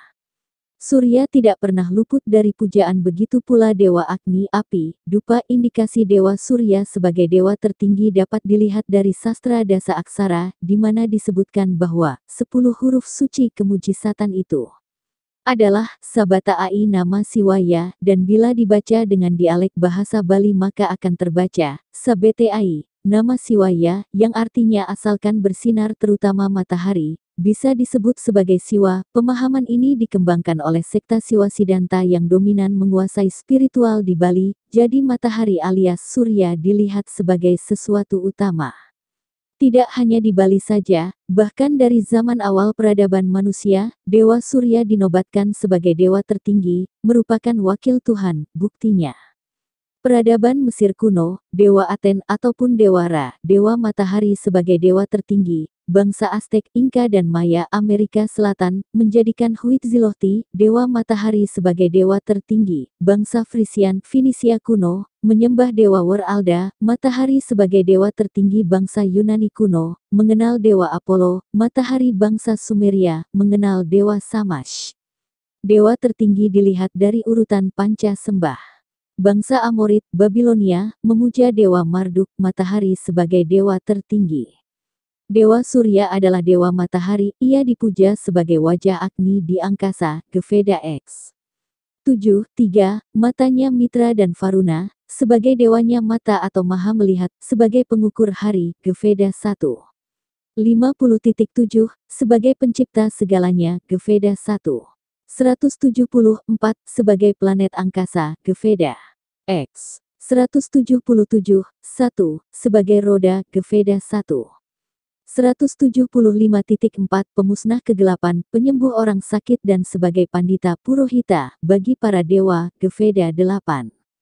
90.12 Kata Sefah, sebagai asal kata Surya. Ia juga disebut Divakara. Dewa Surya selalu hadir dalam setiap upacara yatnya, di samping itu seorang Sulinggih juga disebut sebagai Surya bagi sisyanya, dan Sulinggih rutin melakukan pemujaan Surya Sewana, baca, Hyang Surya Raditya Dewa Matahari. Dewa Matahari di Indonesia. Dalam Ramayana, Surya disebutkan sebagai ayah dari Raja Sugriwa, yang membantu Rama dan Laksmana dalam mengalahkan Raja Rahwana. Ia juga melatih Hanoman sebagai gurunya. Dalam Mahabharata, Kunti menerima sebuah mantra dari seorang bijak Durwasa. Jika diucapkan, ia akan dapat memanggil setiap dewa dan melahirkan anak oleh dia. Percaya dengan kekuatan mantra ini, tanpa disadari Kunti telah memanggil Surya, tetapi ketika Surya muncul, ia akan takut dan permintaan dia untuk kembali. Namun, Surya memiliki kewajiban untuk memenuhi mantra sebelum kembali. Surya secara ajaib membuat Dewi Kunti untuk melahirkan anak, sementara mempertahankan keperawanannya sehingga ia, sebagai putri yang belum menikah, tidak perlu menghadapi rasa malu apapun atau menjadi sasaran pertanyaan dari masyarakat. Kunti merasa dipaksa untuk meninggalkan anak karena, yang tumbuh menjadi salah satu karakter sentral dalam perperangan besar dari Kuruksetra, dalam mitologi Dewa Surya adalah murid dari Dewa Ciwa yang paling pintar, yang bisa menyamai kepintaran Dewa Ciwa. Sehingga Dewa Surya diberi gelar Surya Raditya dan dipakai sebagai contoh untuk mengetahui kepintaran atau kesaktian Batara Ciwa. Dan sebagai ucapan terima kasih dari Batara Surya maka Dewa Ciwa diberi gelar kehormatan dengan nama Batara Guru, karena beliau guru dari para dewa. Dalam konsep agama di Bali ada pelinggih yang bernama Pelinggih Surya atau Padmasana, yaitu tempat untuk memuja Dewa Siwa yang bermanifestasi sebagai Siwa Raditya atau Dewa Matahari. Dalam Yayurweda terdapat beberapa ritual khusus untuk para Sulinggih yang memuja Tuhan pada waktu pagi dalam manifestasinya sebagai Dewa Surya, yaitu yang dinamakan Surya Sewana atau Surya Namaskar yang berarti memuja Dewa Surya. Dalam mantram Panca Sembah juga ada mantram khusus yang ditujukan pada Siwa Raditya. Akar kata dewa, di mana div sama dengan sinar. Surya tidak pernah luput dari pujaan, begitu pula Dewa Agni api, dupa. Indikasi Dewa Surya sebagai dewa tertinggi dapat dilihat dari sastra Dasa Aksara, di mana disebutkan bahwa 10 huruf suci kemujisatan itu adalah Sabata Ai nama Siwaya, dan bila dibaca dengan dialek bahasa Bali maka akan terbaca Sabete Ai, nama Siwaya, yang artinya asalkan bersinar. Ai dalam bahasa Bali artinya matahari, namanya Siwa. Pemahaman ini dikembangkan oleh sekta Siwa Siddhanta yang dominan menguasai spiritual di Bali, jadi matahari alias Surya dilihat sebagai sesuatu utama. Pentingnya Dewa Surya dapat dilihat dari adanya Sanggah Surya, yang wajib selalu ada di setiap upacara yatnya di Bali, dan hal tersebut dituangkan dalam beberapa lontar susastra Bali, salah satunya lontar Bama Kertih. Berikut ini kutipannya. Tingkah ing yacna madana-dana kasukan sarwa mulya sarajak yokya maka dulurin bojana mewang sarwa palamula maka saksi sang hyang. Siwaditya, pinuja denira sang sidayogi, sang nata ratu juga menang amanguna yacna mangkana. Lontar Bama Kertih. Maksudnya, tata cara yacna adalah dengan membagi-bagikan dana kesenangan, segala yang mulai seperti isi kerajaan, disertai persembahan hidangan dan umbi-umbian dan buah-buahan, sebagai saksi Sang Hyang Siwaditya, yang dipuja oleh sang pendeta yang mempunyai pengetahuan sempurna. Seorang raja dapat melaksanakan, menyelenggarakan yacna yang demikian. Om Adityasya Param Jyoti, Rakta Teja Namostute, Sweta Pangkaja Madhyasta, Baskaraya Namostute. Om. Ya Tuhan yang berwujud kemegahan yang agung, Putra Aditi, dengan cahaya merah sembah kehadapanmu, Dikau yang berstana di tengah teratai putih, sembah kepadamu, pembuat sinar, dari zaman awal peradaban manusia, Dewa Surya dinobatkan sebagai dewa tertinggi, merupakan wakil Tuhan. Peradaban Mesir kuno, Dewa Aten ataupun Dewa Ra, Dewa Matahari sebagai dewa tertinggi, bangsa Aztec, Inka dan Maya Amerika Selatan, menjadikan Huitzilopochtli, Dewa Matahari sebagai dewa tertinggi bangsa Frisian, Finisia kuno, menyembah Dewa Wer-Alda, Matahari sebagai dewa tertinggi bangsa Yunani kuno, mengenal Dewa Apollo, Matahari bangsa Sumeria, mengenal Dewa Shamash bangsa Amorit, Babilonia, memuja Dewa Marduk, Matahari sebagai dewa tertinggi. Bahkan di negeri Peru di barat daya Amerika Latin, penduduk di sana juga menyembah Dewa Matahari atau Dewa Raditya dalam agama Hindu. Hari perayaan mereka pun jatuh pada hari solistik atau berpatokan pada matahari. Mereka dikenal sebagai bangsa Inka dari perkataan Sanskerta Ina yang berarti matahari. Berikut ini beberapa kutipan sloka yang berkaitan dengan matahari. Dewa Surya dalam Atharva Veda, Ava Divastarayanti, Sapta Surya Syarasmaya, Apah Samudriya Darah Atharva Veda VI, 107.1. Arti 7 sinar matahari, mengangkat uap air dari samudra naik ke langit dan semuanya itu menyebabkan turunnya hujan. Dewa Siwa menghancurkan Tripurasura.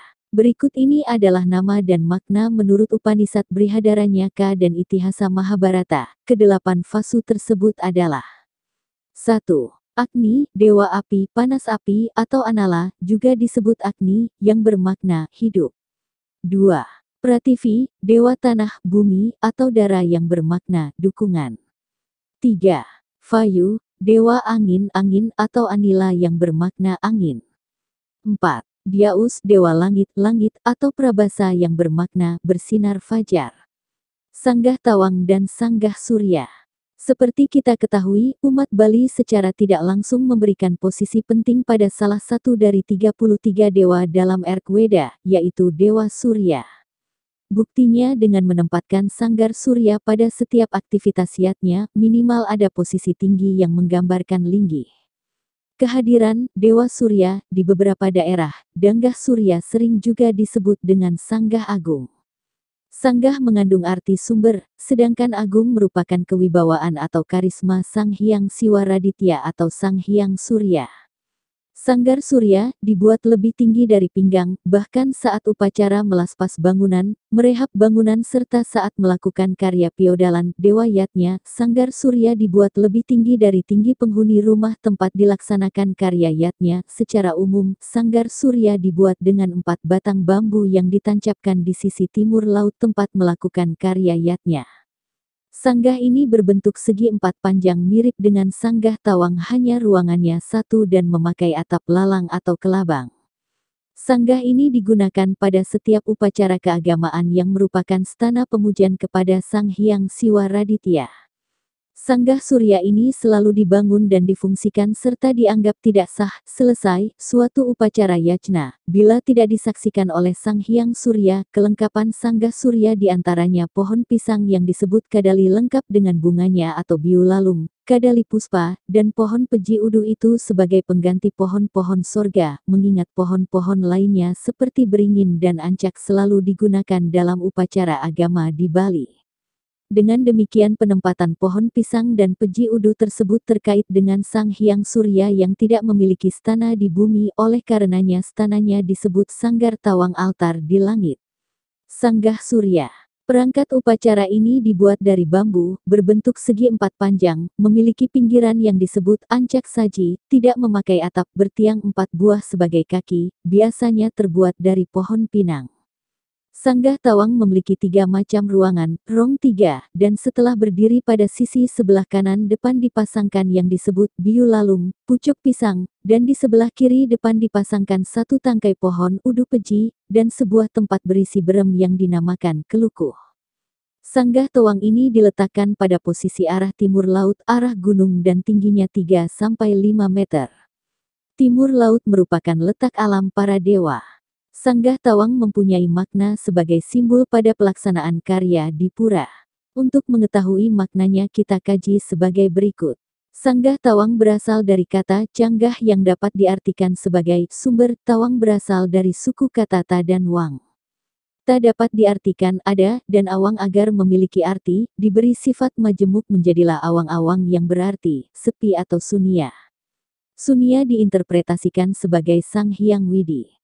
Dengan demikian Sanggah Tawang mempunyai makna sebagai simbol stananya Sang Hyang Widi beserta manifestasinya, yang menjadi sumber permohonan umat dalam suatu upacara agama di Bali.